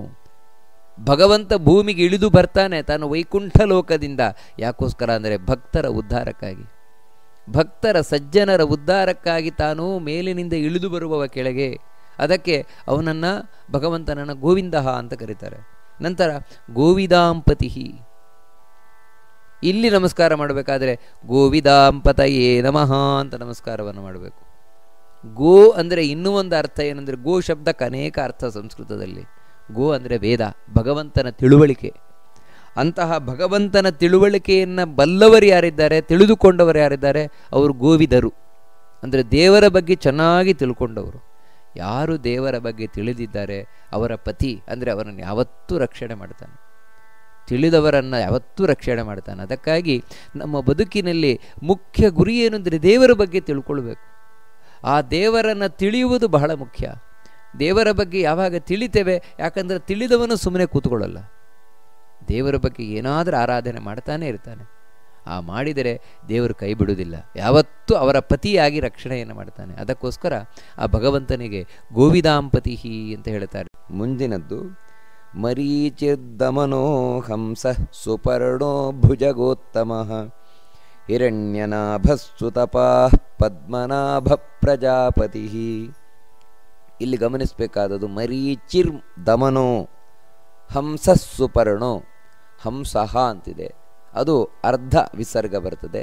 ಹಂಸ ಸುಪರ್ಣೋ ಭುಜಗೋತ್ತಮ. ಸುಪರ್ಣೋ ದೀರ್ಘ ಇದೆ, ಭುಜಗೋತ್ತಮ ಭೂ ಮಹಾಪ್ರಾಣ ಇದೆ. ನಂತರ ಹಿರಣ್ಯನಾಭ ಸುತಪಾಹ. ಹಿರಣ್ಯನಾಭ ಸುತಪಾಹ ಅಲ್ಲಿ ಒಟ್ಟಿಗೆ ಹೇಳಬೇಕಾದ್ರೆ ಹಿರಣ್ಯನಾಭ ಸುತಪಾಃ ಪದ್ಮನ ಸುತಪಾಹ್ ಆ ರೀತಿ ಪದ್ಮನಾಭ ಪ್ರಜಾಪತಿ ಅಂತ. ಇಲ್ಲಿ ಭಗವಂತನ ಯಾವ ನಾಮಗಳು, ಅದರ ಅರ್ಥ ಏನು ಅಂತ ನೋಡಿದರೆ, ಮೊದಲು ಮರೀಚಿ ಅಂತ. ಇಲ್ಲಿ ನಮಸ್ಕಾರ ಮಾಡಬೇಕಾದ್ರೆ ಮರೀಚಯೇ ನಮಃ ಅಂತ ನಮಸ್ಕಾರವನ್ನು ಮಾಡಬೇಕು ಭಗವಂತನಿಗೆ. ಇದರ ಅರ್ಥ ಏನು ಅಂತ ಹೇಳಿದರೆ, ಮರ ಅಂತ ಹೇಳಿದರೆ ಸಂಸ್ಕೃತದಲ್ಲಿ ನೀರು ಅಂತ ಅರ್ಥ. ಆ ಮರ ನೀರು ಉಳ್ಳದ್ದು ಮರಿ ಅಂದರೆ ಮೋಡಗಳು. ಆ ಮೋಡಗಳಿಗೆ ಮರೀಚಿ ಅಂತ ಹೇಳಿದರೆ ಚಾಲನೆಯನ್ನು ಕೊಡುವವನು, ಅಂದರೆ ಮೋಡಗಳು ಮುಂದೆ ಹೋಗುವಂತೆ ಮಾಡುವವನು. ಅದ್ಯಾರಂತೆ ಮರೀಚಿ ಎಂಬ ದೇಹಪತೆಯ ಒಳಗೆ ಕೂತಿರುವ ಭಗವಂತ. ಕೃಷ್ಣ ಇದನ್ನು ಗೀತೆಯಲ್ಲಿ ಹೇಳ್ತಾನೆ, ಮರೀಚಿರ್ ಮರುತಾಮಸ್ಮಿ ಅಂತ ಭಗವದ್ಗೀತೆಯಲ್ಲಿ. ಅದನ್ನೇ ಇಲ್ಲಿ ಸ್ಪಷ್ಟವಾಗಿ ಆ ಗಾಳಿಗಳ ಪೈಕಿ ಮರೀಚಿ ಅಂತ ಒಬ್ಬ, ಅವನೊಳಗೆ ನಾನು ಕೂತಿದ್ದೇನೆ, ಮರೀಚಿಯಿಂದ ಹೆಸರಿಂದಲೇ ಆ ಮೋಡಗಳಿಗೆ ಚಾಲನೆಯನ್ನು ಕೊಡ್ತಾ. ಈ ರೀತಿ ಮಳೆಗಾಲದಲ್ಲಿ ಮೋಡಗಳು ಸಮುದ್ರದ ಬಳಿ ಉತ್ಪತ್ತಿ ಆದರೂ ಕೂಡ ಅಲ್ಲಿಂದ ನಮ್ಮ ಬಳಿಗೆ ಗಾಳಿಯಲ್ಲಿ ಕರ್ಕೊಂಡು ಬರುವವನೇ ಈ ಮರೀಚಿ. ಈ ರೀತಿ ಮಳೆಯನ್ನು ಸುರಿಸುವವ ಮರೀಚಿ ನಾಮಕನಾದಂತಹ ಭಗವಂತ. ನಂತರ ದಮನಃ, ಮುಂದಿನದ್ದು ದಮನಾಯ ನಮಃ ಅಂತ ನಮಸ್ಕಾರ ಮಾಡಬೇಕಾದದ್ದು. ದಮನ ಅಂತೇಳಿದರೆ ನಿಗ್ರಹಿಸುವವ. ಯಾರು ದುಷ್ಟರಿದ್ದಾರೆ ದುಷ್ಟರನ್ನೆಲ್ಲ ನಿಗ್ರಹಿಸ್ತಾನೆ, ಕೊಲ್ತಾನೆ, ಸಂಹಾರ ಮಾಡ್ತಾನೆ. ಅದಕ್ಕೋಸ್ಕರ ದಮನ ಅಂತ ಭಗವಂತನಿಗೆ ಹೆಸರು. ಅಲ್ಲ, ಉಳಿದವರು ಸಂಹಾರ ಮಾಡ್ತಾರೆ, ಉಳಿದ ದೇವತೆಗಳು ಈ ಭಗವಂತನ ಅನುಗ್ರಹದಿಂದಲೇ. ಇವನು ಒಳಗೆ ಕೂತವರಿಗೆ ಶಕ್ತಿಯನ್ನು ತುಂಬಬೇಕು. ಹೀಗೆ ನಿಜವಾಗಿಯೂ ಕೂಡ ಶತ್ರುಗಳನ್ನು ದಮನ ಸಂಹರಿಸುವವನು ಇವನೇ, ಭಗವಂತನೇ. ಇನ್ನು ಹಂಸಃ, ನಮಸ್ಕಾರ ಮಾಡಬೇಕಾದ್ರೆ ಹಂಸಾಯ ನಮಃ ಅಂತ ಹೇಳಬೇಕು. ಹಂಸ ಅಂತ ಹೇಳಿದ್ರೇನು? ಹಂ ಸಹ ಅಂತ ಎರಡು. ಹಂ ಅಂತ ಹೇಳಿದರೆ ಸಂಸ್ಕೃತದಲ್ಲಿ ದೋಷಹೀನ ಅಂತ, ಯಾವುದೇ ದೋಷವೂ ಇಲ್ಲ ದೇವರಲ್ಲಿ, ನೋ ಫಾಲ್ಟ್ ಅಟ್ ಆಲ್. ಇನ್ನು ಸಹ ಅಂತ, ಸಾ ಅಂದರೆ ಸಾರ, ಎಲ್ಲದರ ಸಾರ ರೂಪನಾಗಿರುವವನು ಭಗವಂತ. ಅಂದರೆ ಯಾವುದೇ ಒಂದು ವಸ್ತುವನ್ನು ತಗೊಂಡ್ರೂ ಕೂಡ ಅದರಲ್ಲೊಂದು ಏನಾದರೂ ಒಳ್ಳೆಯ ಅಂಶ ಇದೆ ಅಂತ ಹೇಳಿದರೆ ಅದು ದೇವರಿಂದಲೇ. ದೇವರಿದ್ರೇ ಎಲ್ಲ ಕಡೆಯೂ ಕೂಡ ಒಳ್ಳೆಯದಿರುವುದು. ಇಲ್ಲದಿದ್ದರೆ ಒಂದು ಒಳ್ಳೆಯದನ್ನು ನೋಡಲಿಕ್ಕೆ ಸಾಧ್ಯ ಇಲ್ಲ. ಅದೇ ಆ ವಸ್ತುವಿನ ಸಾರ. ಇವಾಗ ಉದಾಹರಣೆಗೆ ಒಂದು ಕಿತ್ತಳೆ ಹಣ್ಣನ್ನು ತಗೊಳ್ತೇವೆ. ಆ ಕಿತ್ತಳೆ ಹಣ್ಣು ಯಾಕೆ ನಾವು ತಗೊಳ್ತೇವೆ ಅಂತ ಹೇಳಿದರೆ ಅದರಲ್ಲಿ ರಸ ಇದೆ ಅಂತ. ರಸವೇ ಅದರ ಸಾರ. ಒಂದೊಮ್ಮೆ ಆ ಹಣ್ಣು ರಸ ಇಲ್ಲ, ಒಣಗೋಗಿದೆ ಅಂದರೆ ನಾವು ತಗೊಳ್ಳಲ್ಲ ಆ ಹಣ್ಣನ್ನು. ಯಾಕೆಂದರೆ ಇದರಲ್ಲಿ ರಸವೇ ಇಲ್ಲ ಅಂತ. ನಮಗೆ ಸಿಪ್ಪೆ ಬೇಕಾಗಿಲ್ಲ, ಅಥವಾ ಅದರ ಒಳಗೆ ಇರುವಂತಹ ಆ ಸೋಳೆ ಅದು ಕೂಡ ಬೇಕಾಗಿಲ್ಲ. ನಮಗೆ ಬೇಕಾಗಿರುವಂಥದ್ದು ಅದರ ರಸ. ಆ ರಸ ಮುಖ್ಯವಾಗಬೇಕು, ಅದೇ ಸಾರ.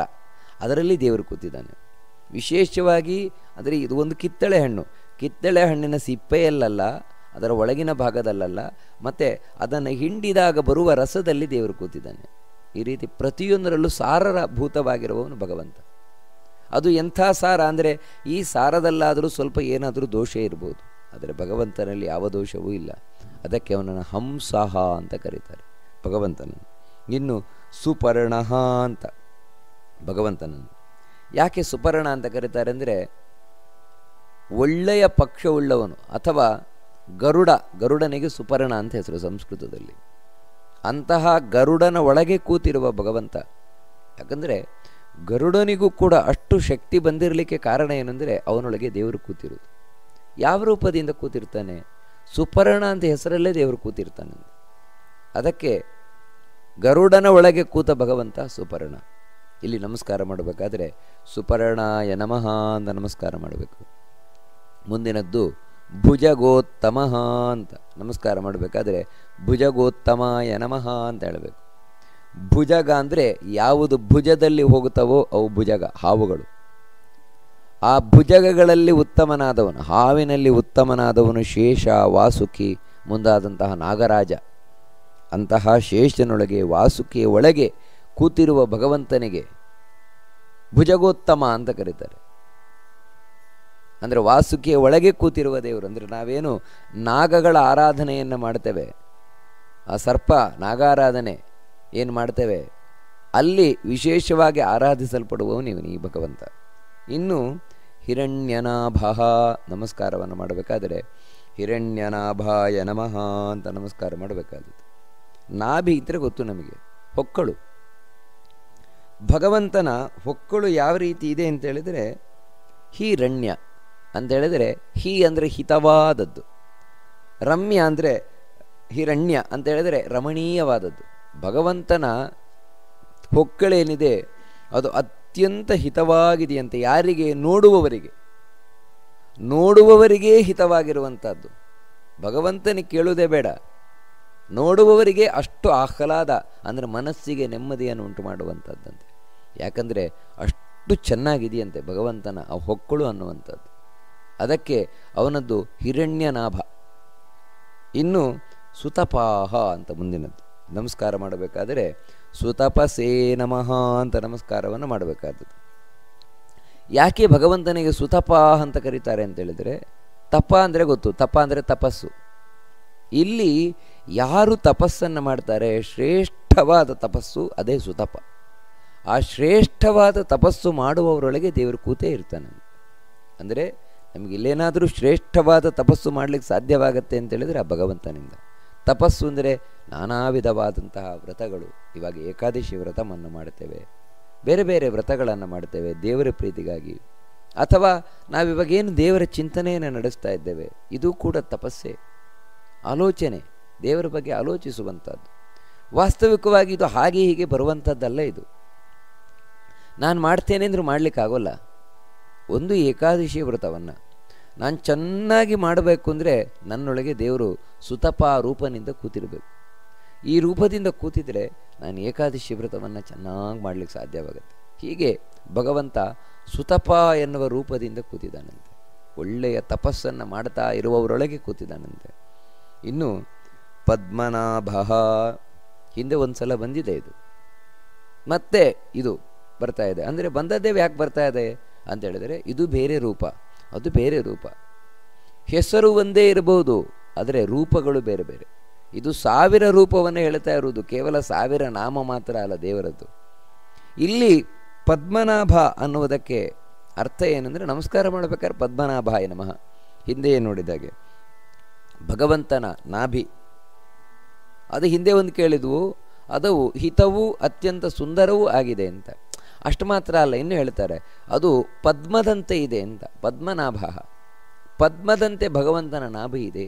ಅಂದರೆ ಪದ್ಮ ಯಾವ ರೀತಿ ಕೋಮಲವಾಗಿರ್ತದೆ, ಸುಂದರವಾಗಿರ್ತದೆ, ಆ ರೀತಿ ಭಗವಂತನ ಆ ಹೊಕ್ಕಳು ಅತ್ಯಂತ ಕೋಮಲವಾಗಿದೆಯಂತೆ. ಅಷ್ಟು ಮಾತ್ರ ಅಲ್ಲ, ಅದು ಅತ್ಯಂತ ಸುಂದರವಾಗಿದೆಯಂತೆ. ಪದ್ಮನಾಭ ಅಂತದಕ್ಕೆ ಭಗವಂತನನ್ನು ಕರೆಯುವುದು. ಇದೇನ್ರಿ, ದೇವರ ನಾಭಿಯನ್ನೇ ನೀವು ಹೊಕ್ಕಳನ್ನೇ ಇಷ್ಟು ಹೊಗಳ್ತಾ ಕೂರ್ತೀರಲ್ವಾ ವಿಷ್ಣು ಸಹಸ್ರನಾಮದಲ್ಲಿ. ಅಂದರೆ ಅದು ಸಾಮಾನ್ಯವಾದ ಹೊಕ್ಕಳಲ್ಲ ಭಗವಂತನದ್ದು. ಇಡೀ ಬ್ರಹ್ಮಾಂಡ ನಿಂತಿರುವುದೇ ಆ ಹೊಕ್ಕಳಲ್ಲಿ. ಹೊಕ್ಕಳಿನಿಂದ ಬಂದಂತಹ ನಾಳ, ಅದರಿಂದ ಬಂದಂಥ ಕಮಲ, ಅದೇ ಬ್ರಹ್ಮಾಂಡ ರೂಪವಾದದ್ದು. ಅದರಲ್ಲಿರುವವನೇ ಚತುರ್ಮುಖ ಬ್ರಹ್ಮ ತಾನೆ. ಅದಕ್ಕೆ ನಮ್ಮ ನಿಮ್ಮ ಹೊಕ್ಕಳಿನಾಗೆ ಭಗವಂತನ ಹೊಕ್ಕಳಲ್ಲ, ಅದು ಇಡೀ ಬ್ರಹ್ಮಾಂಡಕ್ಕೆ ಆಧಾರಭೂತವಾದ ಹೊಕ್ಕಳು. ಅದಕ್ಕೆ ಅದನ್ನು ಎಷ್ಟು ಹೊಗಳಿದರೂ ಸಾಲೋಲ್ಲ. ಅದಕ್ಕಾಗಿ ಮತ್ತೆ ಮತ್ತೆ ಅದರ ನಾಮಸ್ಮರಣೆ ಅದನ್ನು ಹೇಳ್ತಾರೆ. ನಂತರ ಪ್ರಜಾಪತಿ, ಪ್ರಜಾಪತಿ ಅಂತ ಭಗವಂತನಿಗೆ ಕರೀತಾರೆ. ಇಲ್ಲಿ ನಮಸ್ಕಾರ ಮಾಡಬೇಕಾದ್ರೆ ಪ್ರಜಾಪತಯೇ ನಮಃ ಅಂತ ನಮಸ್ಕಾರ ಮಾಡಬೇಕಾದದ್ದು. ಪ್ರಜಾ, ಪ್ರಜಾ ಅಂತ ಹೇಳಿದರೆ ಪ್ರಜ, ಪ್ರ ಅಂದರೆ ಚೆನ್ನಾಗಿ ಅಂತ, ಜ ಅಂದರೆ ಹುಟ್ಟಿರುವಂಥದ್ದು, ಚೆನ್ನಾಗಿ ಹುಟ್ಟಿರುವಂಥದ್ದು. ಚೆನ್ನಾಗಿ ಹುಟ್ಟಿರುವಂಥ ಅಂದರೆ ಪುಣ್ಯ, ಪುಣ್ಯದ ಫಲ. ಆ ಪುಣ್ಯದ ಫಲದಿಂದಾಗಿ ಯಾರು ಇಲ್ಲಿ ಹುಟ್ಟಿ ಬಂದಿದ್ದಾರೆ ಅಂಥವರಿಗೆ ಪತಿ ರಕ್ಷಕನಾಗಿರುವವನು. ಪ್ರಜಾ ಅಂತ ಹೇಳಿದರೆ ಚೆನ್ನಾಗಿ ಹುಟ್ಟಿ ಬಂದವರು, ಅಂದರೆ ಪುಣ್ಯದ ಫಲದಿಂದಾಗಿ ಹುಟ್ಟಿ ಬಂದಿರ್ತಾರೆ, ಒಳ್ಳೆ ಕುಲದಲ್ಲಿ ಹುಟ್ಟಿ ಬಂದಿರ್ತಾರೆ, ಒಳ್ಳೆಯ ಸಂಸ್ಕಾರವನ್ನು ಪಡೆದು ಹುಟ್ಕೊಂಡ್ಬಂದಿರ್ತಾರೆ, ಒಳ್ಳೆ ಭಕ್ತಿಯಿಂದ ಕೂಡಿದವರಾಗಿ ಹುಟ್ಕೊಂಡ್ಬಂದಿರ್ತಾರೆ. ಇವೆಲ್ಲ ಏನಂದರೆ ಪುಣ್ಯದಿಂದ ಹುಟ್ಟಿ ಬರುವಂಥದ್ದು. ಇಂಥ ಪುಣ್ಯಾತ್ಮರನ್ನು ಯಾವತ್ತೂ ದೇವರ ರಕ್ಷಣೆ ಮಾಡ್ತಾನೆ. ಅದಕ್ಕೆ ಪ್ರಜಾಪತಿ ಅಂತ ದೇವರಿಗೆ ಹೆಸರು. ಮುಂದಿನದ್ದು ಅಮೃತ್ಯು ಸರ್ವದೃಕ್ ಸಿಂಹ ಸಂಧಾತ ಸಂಧಿಮಾನ್ ಸ್ಥಿರ ಅಜೋ ದುರ್ಮರ್ಷಣ ಶಾಸ್ತ ವಿಶ್ರುತಾತ್ಮ ಗುರ ಸುರಾರಿಹ. ನೋಡಿ, ಇಲ್ಲಿ ನಾವು ಹೇಳಬೇಕಾದರೆ ಗಮನಿಸಬೇಕಾದದ್ದು ಅಮೃತ್ಯು, ಅಲ್ಲಿ ವಿಸರ್ಗ ಇದೆ. ಅಮೃತ್ಯು ಸರ್ವದೃಕ್, ಅಮೃತ್ಯು ಸರ್ವದೃಕ್ ಅಷ್ಟೇ ಅಲ್ಲ, ಅಮೃತ್ಯು ಸರ್ವದೃಗ್ ಅಲ್ಲ, ಅಮೃತ್ಯು ಸರ್ವದೃಕ್ ಸಿಂಹ ಸಂಧಾತ. ಸಿಂಹ ಅಂತ ಹೇಳಿದ್ರೆ ಅಲ್ಲೂ ವಿಸರ್ಗ ಇದೆ. ಸಂಧಾತ ಮಹಾಪ್ರಾಣ, ಸಂಧಿಮಾನ್ ಸ್ಥಿರ, ನೋಡಿ ಸ್ಥಿ ಅನ್ನೋದು ಮಹಾಪ್ರಾಣ.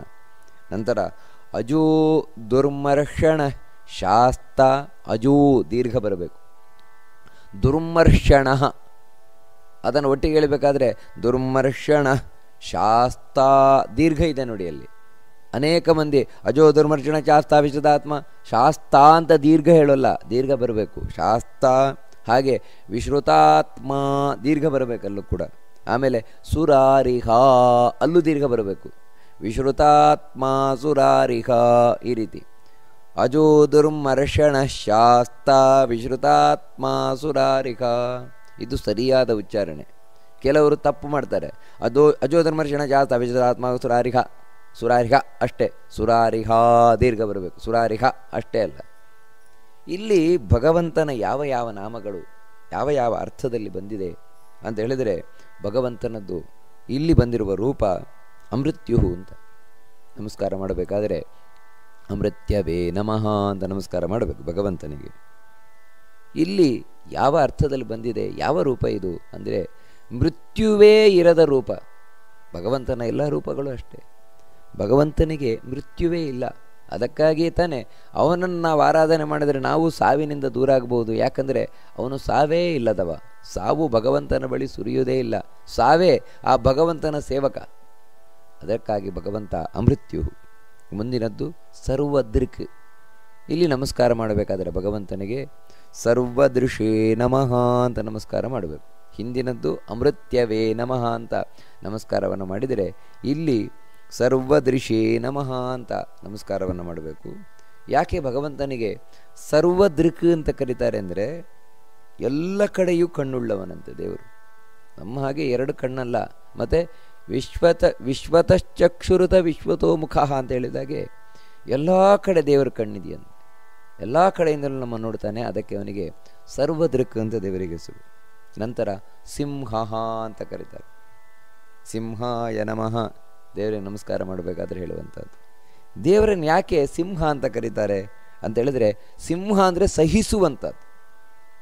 ಪ್ರಾಣಿಗೂ ಕೂಡ ಅಷ್ಟೇ ಸಿಂಹ ಅಂತ ಯಾಕೆ ಕರೀತಾರೆ ಅಂದರೆ, ಸಹಿಸುವುದರಲ್ಲ ಅದನ್ನು ಬಿಟ್ಟಿಲ್ವಂತೆ.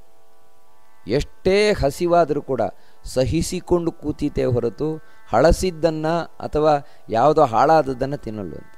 ಸಿಂಹ ಬಿಸಿ ಬಿಸಿ ಬಿಸಿ ರಕ್ತವೇ ಬೇಕಂತೆ, ಬಿಸಿ ಬಿಸಿ ಮಾಂಸವೇ ಬೇಕಂತೆ. ಇನ್ನು ಅದಕ್ಕೋಸ್ಕರ ಎಷ್ಟು ಬೇಕಾದರೂ ಸಹಿಸಿಕೊಳ್ತದಂತೆ. ಅದಕ್ಕೆ ಸಿಂಹ ಅಂತ ಹೆಸರು. ಭಗವಂತ ಹಾಗೆ ಅಂತೆ, ಸಹಿಸಿಕೊಳ್ತಾನಂತೆ. ಏನಂತ ಹೇಳಿದರೆ, ಭಕ್ತರು ಮಾಡುವ ಯಾವುದೇ ಅಪರಾಧವನ್ನು ಕೂಡ ಸಹಿಸಿಕೊಳ್ತಾನಂತೆ. ಎಷ್ಟು ಅಂದರೆ ಅತಿಶಯವಾಗಿ, ಅವನಷ್ಟು ಸಹಿಸುವವರು ಇನ್ಯಾರೂ ಇಲ್ವಂತೆ. ಅದಕ್ಕೆ ನಾವು ಹೇಳೋದು, ಅಪರಾಧ ಸಹಸ್ರಾಣಿ ಕ್ರಿಯಂತೆ ಅಹರ್ನಿಶಮ್ಮಯ. ಹಗಲು ರಾತ್ರಿ ನಾವು ತಪ್ಪು ಮಾಡ್ತಾನೇ ಇರ್ತೇವೆ. ನಮ್ಮೆಲ್ಲ ತಪ್ಪುಗಳನ್ನು ಕ್ಷಮಿಸಿ ಭಗವಂತ ನಮಗೆ ಅನುಗ್ರಹ ಮಾಡ್ತಾನೇ ಇರ್ತಾನೆ. ಎಲ್ಲೋ ಒಂದೊಂದು ಚೂರು ಚೂರು ನಮಗೆ ಅದಕ್ಕೆ ಫಲ ಕೊಡ್ತಾ ಇರ್ತಾನಷ್ಟೇ. ನಾವು ಅದನ್ನೇ ಸಹಿಸಿಕೊಳ್ಳಿಕ್ಕಾಗದೆ ಬೊಬ್ಬೆ ಹೊಡಿತೇವೆ ಅಷ್ಟೇ. ಆದರೆ ನಿಜವಾಗಿಯೂ ನಾವು ಮಾಡುವ ಪಾಪಗಳಿಗೆ ದೇವರು ನಿಜವಾಗಿ ಶಿಕ್ಷೆ ಕೊಟ್ಬಿಟ್ಟ ಅಂತ ಹೇಳಿದ್ರೆ ಯಾವಾಗಲೂ ನಾವು ಹೊರಟೋಗ್ತೇವೆ, ಬದುಕಿರಲಿಕ್ಕೆ ಸಾಧ್ಯವೇ ಇಲ್ಲ.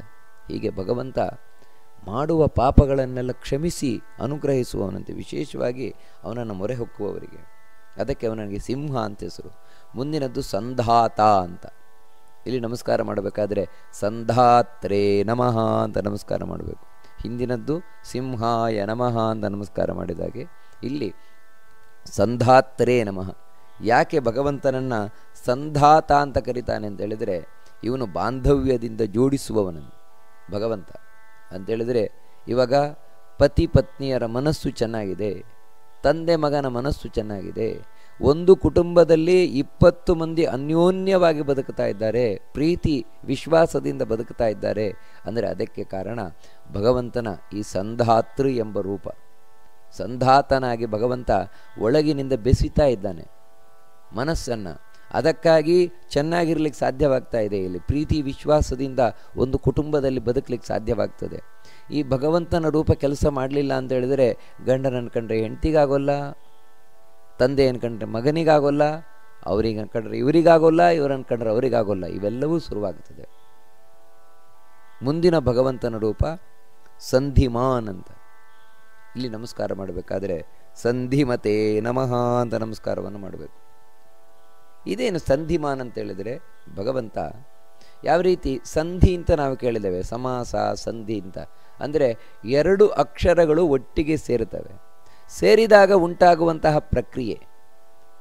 ಅದನ್ನು ಸಂಧಿ ಅಂತ ಕರಿತೇವೆ. ಹಾಗೆ ಭಗವಂತ ಸಂಧಿಸುವಂತೆ ಮಾಡುವವನಂತೆ ಅಂತ ಹೇಳಿದರೆ ಹೆಣ್ಣು ಗಂಡು ಒಟ್ಟು ಸೇರುವಂತೆ ಮಾಡುವವನಂತೆ. ಅದರಿಂದಾಗಿಯೇ ಒಂದು ಹೊಸ ಜೀವ ಸೃಷ್ಟಿಗೆ ಕಾರಣವಾಗುತ್ತೆ. ಪತಿ ಪತ್ನಿಯರು ಸೇರದೇ ಇದ್ದರೆ ಒಂದು ಮಗು ಬರಲಿಕ್ಕೆ ಸಾಧ್ಯ ಇಲ್ಲ. ಸೇರಬೇಕು ಅಂತ ಹೇಳಿದ್ರೆ ಕೇವಲ ದೈಹಿಕವಾದಂತಹ ಸೇರುವಿಕೆ ಅಂತ ಹೇಳೋಲ್ಲ. ಒಂದೊಮ್ಮೆ ಅಷ್ಟೇ ಆಗಿದ್ರೆ ಅದನ್ನೇ ಅತ್ಯಾಚಾರ ಅಂತ ಕರೆಯುವಂಥದ್ದು. ಹೆಣ್ಣಿಗೆ ಇಷ್ಟ ಇಲ್ಲದೆ ಗಂಡು ಆ ಹೆಣ್ಣನ್ನು ತಾನು ಯಾವಾಗ ಸಂಪರ್ಕ ಮಾಡ್ತಾನೆ ಅದು ಅತ್ಯಾಚಾರ. ಹಾಗೆಯೇ ಗಂಡಿಗೆ ಇಷ್ಟ ಇಲ್ಲದೆ ಹೆಣ್ಣು ಯಾವಾಗ ಆ ಹುಡುಗನ ಅಂದರೆ ಗಂಡಿನ ಮೇಲೆ ಬೀಳ್ತಾಳೆ ಅದು ಅತ್ಯಾಚಾರ. ಆದರೆ ಹಾಗಲ್ಲದೆ ಪತಿ ಪತ್ನಿಯರು ಇಬ್ಬರೂ ಕೂಡ ಅನ್ಯೋನ್ಯವಾಗಿ ಪ್ರೀತಿಯಿಂದ ಬೆರೆತು ಯಾವಾಗ ಒಂದು ಮಗುವನ್ನು ಪಡಿತಾರೆ ಅಲ್ಲಿ ಭಗವಂತನ ಒಂದು ರೂಪ ಕೆಲಸ ಮಾಡ್ತದಂತೆ. ಅದೇ ಸಂಧಿಮಾನ್ ಅಂತ ಕರೀತಾರೆ. ಇಷ್ಟು ಮಾತ್ರ ಅಲ್ಲ, ಬೇರೆ ಎಲ್ಲ ಕಡೆ ಎಲ್ಲಿ ಅನ್ಯೋನ್ಯವಾಗಿ ಕೂಡಿಕೊಂಡು ಪರಸ್ಪರವಾಗಿ ಕೂಡಿಕೊಂಡು ಒಂದು ಕೆಲಸವನ್ನು ಮಾಡ್ತಾರೆ, ಅದರಿಂದಾಗಿ ಏನೋ ಒಂದು ನಮಗೆ ಪ್ರಯೋಜನ ಉಂಟಾಗತ್ತೆ ಅಂತ ಹೇಳಿದರೆ ಅಲ್ಲಿ ಭಗವಂತ ಸಂಧಿಮಾನ್ ಅಂತ ಕೂತಿರ್ತಾನೆ. ಹಾಗಿದ್ದಾಗ ಮಾತ್ರ ಪರಸ್ಪರ 4 ಜನ ಸೇರಿ ಒಂದು ಕೆಲಸವನ್ನು ಮಾಡಿ ಏನೋ ಒಂದು ಪ್ರಯೋಜನವನ್ನು ಪಡೀಲಿಕ್ಕೆ ಸಾಧ್ಯ ಉಂಟು. ಮುಂದಿನದು ಸ್ಥಿರ ಅಂತ. ಇಲ್ಲಿ ನಮಸ್ಕಾರ ಮಾಡಬೇಕಾದ್ರೆ ಸ್ಥಿರಾಯ ನಮಃ ಅಂತ ದೇವರಿಗೆ ನಮಸ್ಕಾರ ಮಾಡಬೇಕು. ಯಾಕೆ ದೇವರಿಗೆ ಸ್ಥಿರ ಅಂತ ಹೆಸರು ಅಂತ ಹೇಳಿದ್ರೆ ಯಾವತ್ತೂ ಬದಲಾಗೋಲ್ಲ ದೇವರು ಅಂತ. ಯಾವತ್ತಿಗೂ ಒಂದೇ ರೀತಿ ಇರುವವನು ದೇವರು. ಅದಕ್ಕಾಗಿ ಈ ಜೀವನದಲ್ಲಿ ನಂಬಬಹುದು ಅಂತ ಹೇಳಿದ್ರೆ ಕೇವಲ ಭಗವಂತನನ್ನು ಮಾತ್ರ, ಇನ್ಯಾರನ್ನೂ ನಂಬಲಿಕ್ಕಿಲ್ಲ. ಯಾಕಂದರೆ ಇವತ್ತಿದ್ದವ್ರು ನಾಳೆ ಹೇಗಿರ್ತಾರೆ ಅಂತ ಹೇಳಲಿಕ್ಕೆ ಬರೋಲ್ಲ. ಕಡೆಗೆ ಅವರು ಇವರೇನು ಜನ್ಮ ಕೊಟ್ಟ ತಂದೆ ತಾಯಂದಿರೇ ಇರಬಹುದು. ಸಣ್ಣಲ್ಲಿ ಪ್ರೀತಿ ಮಾಡಿ ದೊಡ್ಡವರು ಮಾಡಿ ಎಲ್ಲರೂ ಮಾಡಿರ್ಬೋದು. ಆದರೆ ಕಡೆ ಕಾಲದಲ್ಲಿ ಆಗಬೇಕಾದ್ರೆ ಮಕ್ಕಳನ್ನೇ ತಂದೆ ತಾಯಂದಿರು ದ್ವೇಷ ಮಾಡ್ಬೋದು, ಅಥವಾ ಮಗನೇ ತಂದೆ ತಾಯಂದಿರನ್ನು ದ್ವೇಷ ಮಾಡ್ಬೋದು. ಯಾವುದೂ ಅಸಾಧ್ಯವಾಗಿರುವಂಥದ್ದಲ್ಲ ಈ ಜಗತ್ತಿನಲ್ಲಿ. ಅದಕ್ಕೆ ನಾವು ಯಾರನ್ನು ನಂಬಿದರೂ ಕೂಡ ಅವರು ಯಾವಾಗ ಕೈ ಕೊಡ್ತಾರೆ ಹೇಳಲಿಕ್ಕೆ ಬರೋಲ್ಲ. ಆದರೆ ಭಗವಂತ ಹಾಗಲ್ಲ. ಹುಟ್ಟುವುದಕ್ಕಿಂತ ಮುಂಚೆಯೂ ಇಡೀ ಬದುಕಿನಲ್ಲಿಯೂ ಸಂಹಾರದ ನಂತರ ಅಂದರೆ ನಾವು ಸತ್ತ ಬಳಿಕವೂ ಒಂದೇ ರೀತಿ ಇರ್ತಾನಂತೆ ದೇವರು. ಯಾವತ್ತೂ ದೇವರಿಗೆ ವ್ಯತ್ಯಾಸ ಆಗೋದು ಅಂತಿಲ್ಲ. ನಮ್ಮನ್ನು ಕಂಡ್ರಾಗೋಲ್ಲ ಅಂತ ದೇವರಿಗೆ ಆಗೋದೇ ಇಲ್ಲ. ಮತ್ತು ಎಂಥ ಸಂದರ್ಭದಲ್ಲೂ ನಮ್ಮನ್ನು ರಕ್ಷಣೆ ಮಾಡಿಯೇ ಮಾಡ್ತಾನೆ. ಯಾಕಂದರೆ ದೇವರು ಕೂಡ ಮನುಷ್ಯರಾಗೆ ಒಂದು ಸಲ ಆಗತ್ತೆ, ಇನ್ನೊಂದು ಸಲ ಆಗೋಲ್ಲ. ನಿಮ್ಮನ್ನು ಕಂಡ್ರಾಗೋಲ್ಲ ಅಂತ ಹೇಳಿದ್ರೆ ನಾವು ಎಲ್ಲಿಗೆ ಹೋಗಬೇಕು, ಏನು ಮಾಡಬೇಕು ಅಂದರೆ ಭಗವಂತ ಯಾವತ್ತೂ ಆ ರೀತಿ ಮಾಡುವವನಲ್ಲ. ಅದಕ್ಕೋಸ್ಕರ ಅವನಿಗೆ ಸ್ಥಿರ ಅಂತ ಹೆಸರು. ನಂತರ ಅಜಹ ಅಂತ ದೇವರಿಗೆ ಹೆಸರು. ಇಲ್ಲಿ ನಮಸ್ಕಾರ ಮಾಡಬೇಕಾದ್ರೆ ಅಜಾಯ ನಮಃ ಅಂತ ನಮಸ್ಕಾರ ಮಾಡಬೇಕು. ಯಾಕೆ ಭಗವಂತನಿಗೆ ಅಜ ಅಂತ ಹೆಸರು ಅಂತ ಹೇಳಿದರೆ, ಅಜಗತಿ ಅಂದರೆ ಭಗವಂತ ಯಾರು ದುಷ್ಟರಿದ್ದಾರೆ ಅವರನ್ನೆಲ್ಲ ನರಕಕ್ಕೆ ತಳ್ಳುವವನಂತೆ. ಹಿಂದೆ ಒಂದು ಸಲ ಬಂದಿದೆ ಅಜ ಅಂತ, ಅಲ್ಲಿ ಹುಟ್ಟಿಲ್ಲದವನಂತ ನೋಡಿದ್ದೇವೆ. ಅದು ಬೇರೆ ರೂಪ, ಇದು ಇನ್ನೊಂದು ರೂಪ. ಇಲ್ಲೇನು ಅಂತ ಹೇಳಿದರೆ ಯಾರು ದುಷ್ಟರಿದ್ದಾರೆ ಅವರನ್ನೆಲ್ಲ ನರಕಕ್ಕೆ ತಳ್ಳುವವನು. ಅದಕ್ಕೋಸ್ಕರ ಭಗವಂತನನ್ನು ಅಜಹ ಅಂತ ಕರೀತಾರೆ. ಇನ್ನು ದುರ್ಮರ್ಷಣ ಅಂತ ಇಲ್ಲಿ ನಮಸ್ಕಾರ ಮಾಡಬೇಕಾದ್ರೆ ದುರ್ಮರ್ಷಣಾಯ ನಮಃ ಅಂತ ನಮಸ್ಕಾರವನ್ನು ಮಾಡಬೇಕು. ಅಂತ ಹೇಳಿದರೆ ದುರ್ಮರ್ಷಣ, ಅಂದರೆ ದುಷ್ಟರು, ದುಷ್ಟರಿಗೆ ಸಹಿಸ್ಲಿಕ್ಕಾಗದ ಪರಾಕ್ರಮವುಳ್ಳವ ಭಗವಂತ. ಅದಕ್ಕೋಸ್ಕರ ನೀವು ಯಾವುದೇ ಪುರಾಣ ಪುಣ್ಯಕಥೆಗಳನ್ನು ನೋಡಿ ಆ ಭಗವಂತನ ನಾರಾಯಣನ ಸಾಮರ್ಥ್ಯವನ್ನು ಸಹಿಸಿದಂತಹ ಯಾವುದೇ ದುಷ್ಟರೇ ಇಲ್ಲ. ಎಲ್ಲ ಎದ್ದು ಓಡಿದವರೇ, ಒದ್ದಾಡಿದವರೇ ಆ ಭಗವಂತನ ಕೈಯಲ್ಲಿ ಸಿಲುಕಿ. ಅದಕ್ಕೆ ಒಂದು ದುರ್ಮರ್ಷಣ ಭಗವಂತ. ಇನ್ನು ಶಾಸ್ತ, ಇಲ್ಲಿ ನಮಸ್ಕಾರ ಮಾಡಬೇಕಾದ್ರೆ ಶಾಸ್ತ್ರೇ ನಮಃ ಅಂತ ನಮಸ್ಕಾರ ಮಾಡಬೇಕು ಭಗವಂತನಿಗೆ. ಯಾಕೆ ಶಾಸ್ತ ಅಂತ ಕರೀತಾರೆ ಅಂದರೆ ಅವನು ಆದೇಶ ಮಾಡುವವನು. ಇಡೀ ಜಗತ್ತಿನಲ್ಲಿ ಎಲ್ಲ ಕಡೆಯೂ ಕೂಡ 3 ಲೋಕದಲ್ಲಿಯೂ ಕೂಡ ಆದೇಶ ಮಾಡುವವನು ಒಬ್ಬನೇ ಭಗವಂತ ನಾರಾಯಣ ಮಾತ್ರ. ಅವನ ಆದೇಶವೇ ವೇದಗಳು ಹಾಗೂ ಎಲ್ಲ ಉಳಿದ ಮಹಾಭಾರತ, ರಾಮಾಯಣ, ಭಗವದ್ಗೀತೆ ಇದೆಲ್ಲವೂ ದೇವರ ಆಜ್ಞೆಯಂತೆ, ಆದೇಶ ಅಂತೆ. ಶ್ರುತಿ ಸ್ಮೃತಿ ಹರೇ ರಾಜ್ಞಾ ಅಂತ ಹೇಳಿದಾಗೆ ಆ ಮೂಲಕ ತಾನು ಆದೇಶವನ್ನು ಮಾಡ್ತಾ ಇದ್ದಾನೆ ಭಗವಂತ, ಆರ್ಡರ್ ಮಾಡ್ತಾ ಇದ್ದಾನೆ. ಅದಕ್ಕೆ ಅವನಿಗೆ ಶಾಸ್ತ, ಆರ್ಡರ್ ಮಾಡುವವನು, ಹೀಗೆ ಮಾಡು. ಯಾಕಂದರೆ ಹುಟ್ಟಿಸಿದವನು, ಯಾವ ತಂದೆ ಹುಟ್ಟಿಸ್ತಾನೋ ಅವನೇ ತಾನೇ ಮಗನಿಗೆ ಉಪದೇಶವನ್ನು ಮಾಡಲಿಕ್ಕೆ ಯೋಗ್ಯ. ನೋಡು ನೀನು ಹೀಗೆ ಇರಬೇಕು, ಹಾಗೆ ಮಾಡಬೇಕು, ಯಾಕಂದರೆ ಇಲ್ದಿದ್ರೆ ಹಾಳಾಗಿ ಹೋಗ್ತೀಯ ಅಂತ. ಹಾಗೆ ಭಗವಂತನಿಗೆ ನಮ್ಮ ಮೇಲೆ ಅಷ್ಟು ಕಾಳಜಿ ಇರುವುದರಿಂದಾಗಿ ನಮಗೆ ಭಗವಂತ ಆದೇಶವನ್ನು ಮಾಡ್ತಾನಂತೆ. ಶಾಸ್ತ ವಿಶ್ರುತಾತ್ಮ, ವಿಶ್ರುತಾತ್ಮ ಅಂತ ಹೇಳಿದರೆ ಭಗವಂತ ಅತ್ಯಂತ ಪ್ರಸಿದ್ಧವಾದ ಕೀರ್ತಿ ಉಳ್ಳವ, ತುಂಬ ಪ್ರಸಿದ್ಧವಾದ ಕೀರ್ತಿ ಉಳ್ಳವ. ಎಲ್ರಿ ಎಷ್ಟೋ ಜನಕ್ಕೆ ದೇವರು ಅಂದ್ರೇನೋ ಗೊತ್ತಿಲ್ಲ, ನಾರಾಯಣ ಅಂದರೆ ಯಾರೂ ಗೊತ್ತೇ ಇಲ್ಲ ಅಂತ ಹೇಳ್ಬೋದು. ಆದರೆ ನಿಜವಾಗಿಯೂ ಕೂಡ ಭಗವಂತ ಯಾರು ಸಾಮಾನ್ಯ ಜನರಿಗೆ ಗೊತ್ತಿರುವವನಲ್ಲ. ಮತ್ತು ಎಲ್ಲ ಜ್ಞಾನಿಗಳಿಗೆ, ಎಲ್ಲ ಶಾಸ್ತ್ರಗಳಲ್ಲಿ, ಸಮಸ್ತ ವೇದಗಳಲ್ಲಿ ಎಲ್ಲದರಲ್ಲೂ ಪ್ರಸಿದ್ಧನಾಗಿರುವವನು ಯಾರು ಅಂದರೆ ನಾರಾಯಣ. ಅಂದರೆ ನಾರಾಯಣನ ಬಗ್ಗೆ ತಿಳಿಸದೇ ಇರುವಂತಹ ಒಂದು ಶಾಸ್ತ್ರವೇ ಇಲ್ಲ. ಅದಕ್ಕೆ ಭಗವಂತನನ್ನು ವಿಶ್ರುತಾತ್ಮ ಅಂತ ಕರೀತಾರೆ. ಇಲ್ಲಿ ನಮಸ್ಕಾರವನ್ನು ಮಾಡಬೇಕಾದ್ರೆ ವಿಶ್ರುತಾತ್ಮನೇ ನಮಃ ಅಂತ ನಮಸ್ಕಾರ ಮಾಡಬೇಕಾದದ್ದು. ನಂತರ ಕಡೆಯ ನಾಮ ಸುರಾರಿಹ. ಇಲ್ಲಿ ನಮಸ್ಕಾರ ಮಾಡಬೇಕಾದ್ರೆ ಸುರಾರಿಘ್ನೇ ನಮಃ ಅಂತ ನಮಸ್ಕಾರ ಮಾಡಬೇಕಾದದ್ದು. ಏನಿದ್ರ ಅರ್ಥ ಅಂತ ಹೇಳಿದರೆ, ಸುರರು ಅಂದರೆ ದೇವತೆಗಳು. ಆ ದೇವತೆಗಳ ಶತ್ರುಗಳನ್ನು ಯಾವತ್ತೂ ಸಂಹರಿಸುವವ. ದೇವತೆಗಳ ಶತ್ರುಗಳು ಅಂತ ಹೇಳಿದ್ರೆ ದೈತ್ಯರಿರ್ಬೋದು, ರಾಕ್ಷಸರಿರ್ಬೋದು, ದಾನವರಿರ್ಬೋದು, ಇವರೆಲ್ಲರನ್ನು ಸಂಹಾರ ಮಾಡ್ತಾನೆ. ಯಾವತ್ತೋ ಒಂದು ದಿನ ಅಲ್ಲ, ಪ್ರತಿ ಕ್ಷಣವೂ ಪ್ರತಿದಿನವೂ. ಯಾಕಂದರೆ ನಮ್ಮೊಳಗೆ ಪ್ರತಿಯೊಂದು ಇಂದ್ರಿಯಗಳಲ್ಲೂ ಕೂಡ ದೇವತೆಗಳು ಬಂದು ಕೂತ್ಕೊಳ್ಬೇಕು. ಹಾಗಿದ್ರೆ ಮಾತ್ರ ನಾವು ಒಳ್ಳೇದು ಹೇಳ್ತೇವೆ, ಒಳ್ಳೇದು ಮಾಡ್ತೇವೆ, ಒಳ್ಳೇದು ನೋಡ್ತೇವೆ ದೇವತೆಗಳ ಸನ್ನಿಧಾನ ಇದ್ದಾಗ. ಆದರೆ ಅದಕ್ಕೆ ವಿರುದ್ಧವಾಗಿ ದೈತ್ಯರು ಬಂದು ಕೂತು ಬಿಡ್ತಾರೆ. ಅವರಿಂದಲೇ ನಾವು ಕೆಟ್ಟ ಮಾತಾಡ್ತೇವೆ, ಕೆಟ್ಟದ್ದನ್ನು ನೋಡ್ತೇವೆ, ಕೆಟ್ಟದ್ದನ್ನು ಕೇಳ್ತೇವೆ, ಕೆಟ್ಟದ್ದನ್ನು ತಿಂತೇವೆ, ಕೆಟ್ಟದ್ದು ಮಾಡ್ತೇವೆ. ಅಂತಹ ದೈತ್ಯರನ್ನು ಸಂಹರಿಸುವವ ಭಗವಂತ. ಅದಕ್ಕೆ ಅವನಿಗೆ ಸುರಾರಿಹ ಅಂತ ಹೆಸರು. ಗುರುರು ಗುರುತಮೋ ಧಾಮ ಸತ್ಯ ಸತ್ಯ ಪರಾಕ್ರಮ ನಿಮಿಷೋ ನಿಮಿಷಸ್ರಗ್ವೀ ವಾಚಸ್ಪತಿರುದಾರಧೀ. ಇದು ಇಲ್ಲಿ ಉಚ್ಚಾರಣೆಯನ್ನು ಮಾಡಬೇಕಾದರೆ ಗುರುರು ಗುರುತಮೋ ಧಾಮ, ಧಾ ಅನ್ನೋದು ಮಹಾಪ್ರಾಣ ಇದೆ. ಹಾಗಂತ ಧಾಮ ಅಂತ ದೀರ್ಘ ಬರಬಾರದಲ್ಲಿ. ಗುರುರು ಗುರುತಮೋ ಧಾಮ ಅಷ್ಟೇ ಬರಬೇಕಲ್ಲಿ, ದೀರ್ಘ ಬರಬಾರದು. ನಂತರ ಸತ್ಯ ಸತ್ಯ ಪರಾಕ್ರಮ. ಸತ್ಯ ಅನ್ನುವಲ್ಲಿ 2 0 ಇದೆ. ಅದಕ್ಕೆ ಸತ್ಯ ಸತ್ಯ ಪರಾಕ್ರಮ ಅಂತ ಆ ರೀತಿ ಹೇಳೋದಲ್ಲ. ಸತ್ಯ ಸತ್ಯ ಪರಾಕ್ರಮ ನಿಮಿಷೋ ನಿಮಿಷಸ್ರಗ್ವೀ ನೋಡಿ, ಅಲ್ಲಿ ದೀರ್ಘ ಬರಬೇಕು. ನಿಮಿಷೋ ನಿಮಿಷಸ್ರಗ್ವಿ ಅಷ್ಟೇ ಅಲ್ಲ, ಸ್ರಗ್ವೀ ಅಂತ ದೀರ್ಘ ಬರಬೇಕು. ನಂತರ ವಾಚಸ್ಪತಿರುದಾರಧೀಹಿ. ಧೀ ಮಹಾಪ್ರಾಣ ದೀರ್ಘ 2 ಇದೆ. ಅದಕ್ಕೋಸ್ಕರ ಉದಾರಧೀಹಿ ಆ ರೀತಿ ಬರಬೇಕು. ಇಲ್ಲಿ ಯಾವ ಯಾವ ಭಗವಂತನ ರೂಪಗಳನ್ನು ಹೇಳ್ತಾ ಇದೆ ಮತ್ತು ಯಾವ ರೀತಿ ನಮಸ್ಕಾರ ಮಾಡಬೇಕು, ಅದರ ಅರ್ಥ ಏನು, ಇದನ್ನು ನೋಡ್ಕೊಂಡು ಬಂದರೆ ಮೊದಲು ಗುರು ಅಂತ ಈ ಭಗವಂತನ ರೂಪವನ್ನು ಹೇಳ್ತಾ ನಾವು ನಮಸ್ಕಾರ ಮಾಡಬೇಕಾದ್ರೆ ಗುರವೇ ನಮಃ ಅಂತ ಹೇಳಿ ನಮಸ್ಕಾರವನ್ನು ಮಾಡಬೇಕಾದದ್ದು. ಭಗವಂತನಿಗೆ ಗುರು ಅಂತ ಯಾಕೆ ಕರೀತಾರೆ? ಗುರು ಅಂತ ರೂಪದಿಂದ ಕೂತಿದ್ದಾನೆ. ಯಾಕೋಸ್ಕರ ಅಂದರೆ ವಿದ್ಯೆಯನ್ನು ಉಪದೇಶ ಮಾಡಲಿಕ್ಕೋಸ್ಕರ.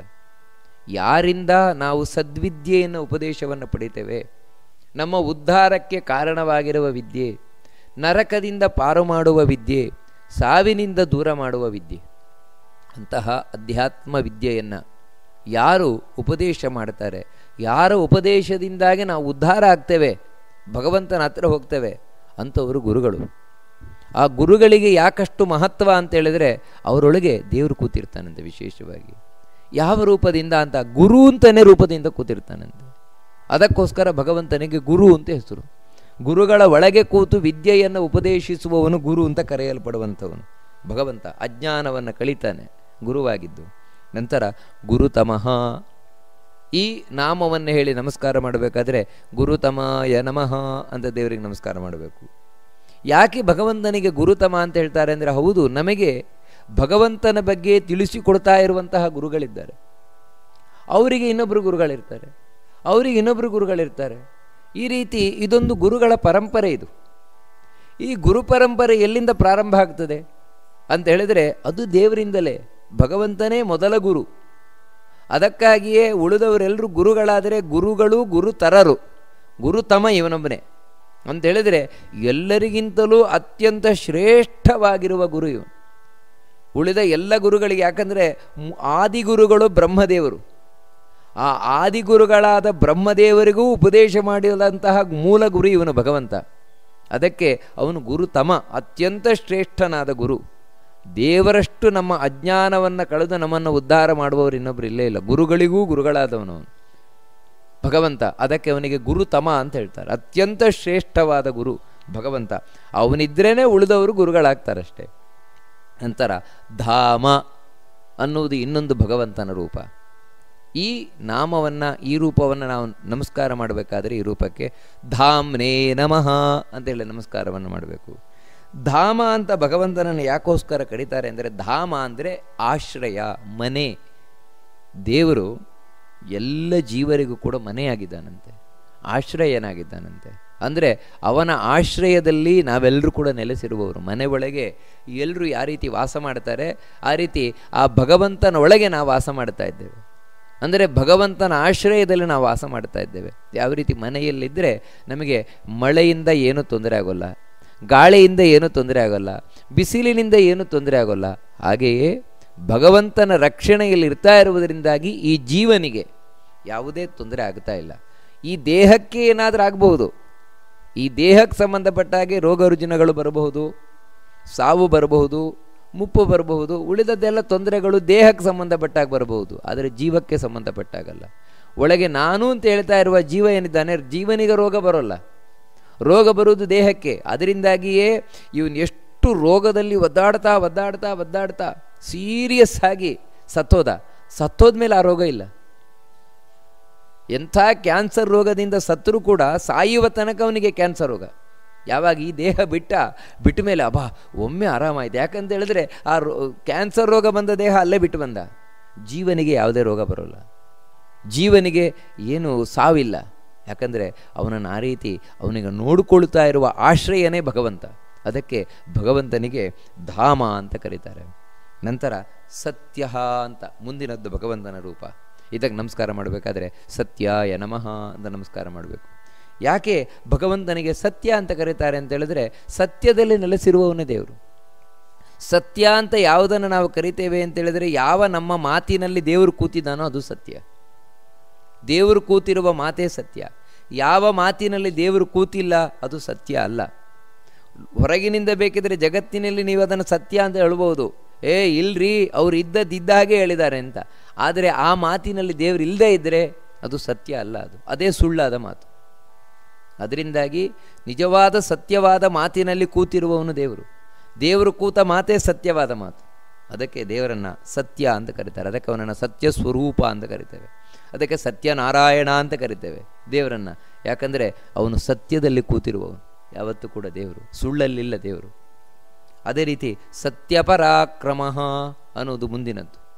ಹಿಂದಿನ ಇದು ರೂಪವನ್ನು ಹೇಳಿ ನಮಸ್ಕಾರ ಮಾಡಬೇಕಾದ್ರೆ ಸತ್ಯಾಯ ನಮಃ ಅಂತ ದೇವರಿಗೆ ನಾವು ನಮಸ್ಕಾರ ಮಾಡಿದರೆ, ಈ ರೂಪವನ್ನು ಹೇಳಿ ನಮಸ್ಕಾರ ಮಾಡಬೇಕಾದ್ರೆ ಸತ್ಯಪರಾಕ್ರಮಾಯ ನಮಃ ಅಂತ ಹೇಳಿ ದೇವರಿಗೆ ನಮಸ್ಕಾರ ಮಾಡಬೇಕು. ಇದೇನು ಅಂದರೆ, ಈ ರೂಪದಲ್ಲಿ ದೇವರ ಪರಾಕ್ರಮ, ದೇವರ ಸಾಮರ್ಥ್ಯ, ದೇವರ ಶಕ್ತಿ ಅದು ಎಂಥದ್ದು ಅಂತ ಹೇಳಿದರೆ ಎಂದೂ ಹುಸಿಯಾಗದ ಪರಾಕ್ರಮ ಅಂತ. ಅಂದರೆ ಭಗವಂತನ ಪರಾಕ್ರಮದಲ್ಲಿ ದೇವರಿಗೆ ಇವತ್ತು ಸೋಲಾಯಿತು, ದೇವರಿಗೆ ಇವತ್ತು ದೇವರಿಗೆ ಇಷ್ಟು ಸಾಮರ್ಥ್ಯ ಉಂಟು ಅಂತ ನಾನು ಎಣಿಸಿದ್ದೆ, ಅಷ್ಟಿಲ್ಲ ದೇವರಿಗೆ. ಈ ರೀತಿ ನಾವು ಎಣಿಸ್ಲಿಕ್ಕೇ ಇಲ್ವಂತ.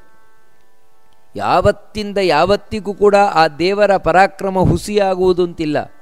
ಅದಕ್ಕಾಗಿಯೇ ದೇವರು ಸೋಲುವುದು ಅಂತಿಲ್ಲ. ಎಲ್ಲಿವರೆಗೆ ಅಂದರೆ ಆ ದೇವರ ಹೆಸರು ಹೇಳಿದವರಿಗೆ ಸೋಲಾಗುವುದಿಲ್ವಂತೆ. ಯಾರು ದೇವರ ಹೆಸರು ಹೇಳಿ ಬದುಕುತ್ತಾರೆ ಅವರಿಗೆ ಸೋಲಾಗೋಲ್ಲ, ದೇವರ ಭಕ್ತರಿಗೆ ಸೋಲಾಗೋಲ್ಲ. ಇನ್ನು ಭಗವಂತನಿಗೆ ಎಲ್ಲಿಂದ ಸೋಲು? ಯಾಕಂದರೆ ಅವನ ಪರಾಕ್ರಮವೇ ಅಂಥದ್ದು, ಅದು ಸುಳ್ಳಾಗದ ಪರಾಕ್ರಮ. ಅದರಿಂದಾಗಿ ಸತ್ಯವಾದ ಪರಾಕ್ರಮ ಭಗವಂತನದ್ದು. ಅದಕ್ಕೋಸ್ಕರ ಅವನನ್ನು ಸತ್ಯ ಪರಾಕ್ರಮ ಅಂತ ಕರೀತಾರೆ. ನಂತರ ಭಗವಂತನಿಗೆ ನಿಮಿಷ ಅಂತ ಕರೀತಾರೆ. ಈ ನಾಮವನ್ನು ಹೇಳಿ ನಮಸ್ಕಾರ ಮಾಡಬೇಕಾದ್ರೆ ನಿಮಿಷಾಯ ನಮಃ ಅಂತ ಕರೀಬೇಕು. ಯಾಕೆ ಭಗವಂತನಿಗೆ ನಿಮಿಷ ಅಂತ ಹೇಳ್ತಾರೆ? ನಿಮೇಷ ಅಂದರೆ ಕಣ್ಣು ಮುಚ್ಚುವುದು. ಭಗವಂತ ಕಣ್ಣು ಮುಚ್ಚುತ್ತಾನಂತೆ. ಎಲ್ಲಿಂದರೆ ಪ್ರಳಯ ಕಾಲದಲ್ಲಿ ಕಣ್ಣು ಮುಚ್ಚುವವನು ದೇವರು. ಯಾಕಂದರೆ ಯೋಗ ನಿದ್ರೆಗೋಸ್ಕರ.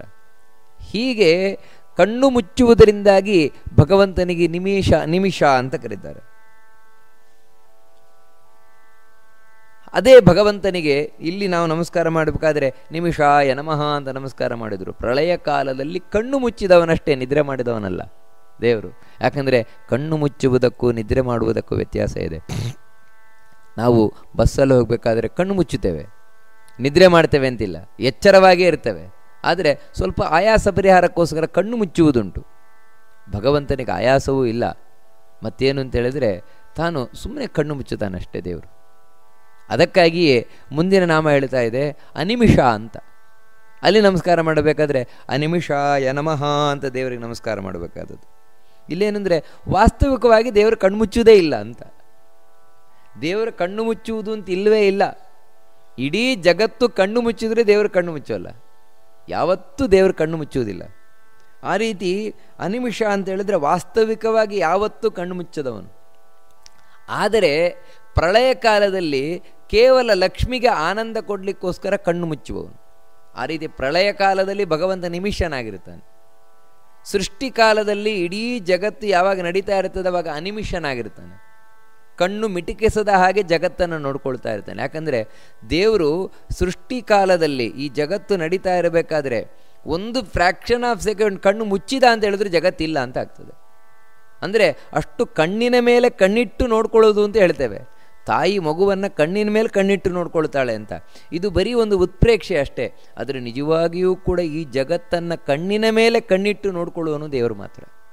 ಅದಕ್ಕೋಸ್ಕರ ಒಂದು ಫ್ರ್ಯಾಕ್ಷನ್ ಆಫ್ ಸೆಕೆಂಡ್ ಸಮೇತ ದೇವರು ಕಣ್ಣು ಮುಚ್ಚಲ್ಲ. ಆ ರೀತಿ ಜಗತ್ತನ್ನು ನೋಡ್ತಾ ಇದ್ದಾನೆ ದೇವರು. ಅದಕ್ಕೆ ಅವನಿಗೆ ಅನಿಮಿಷ ಅಂತ ಹೆಸರು ದೇವರಿಗೆ.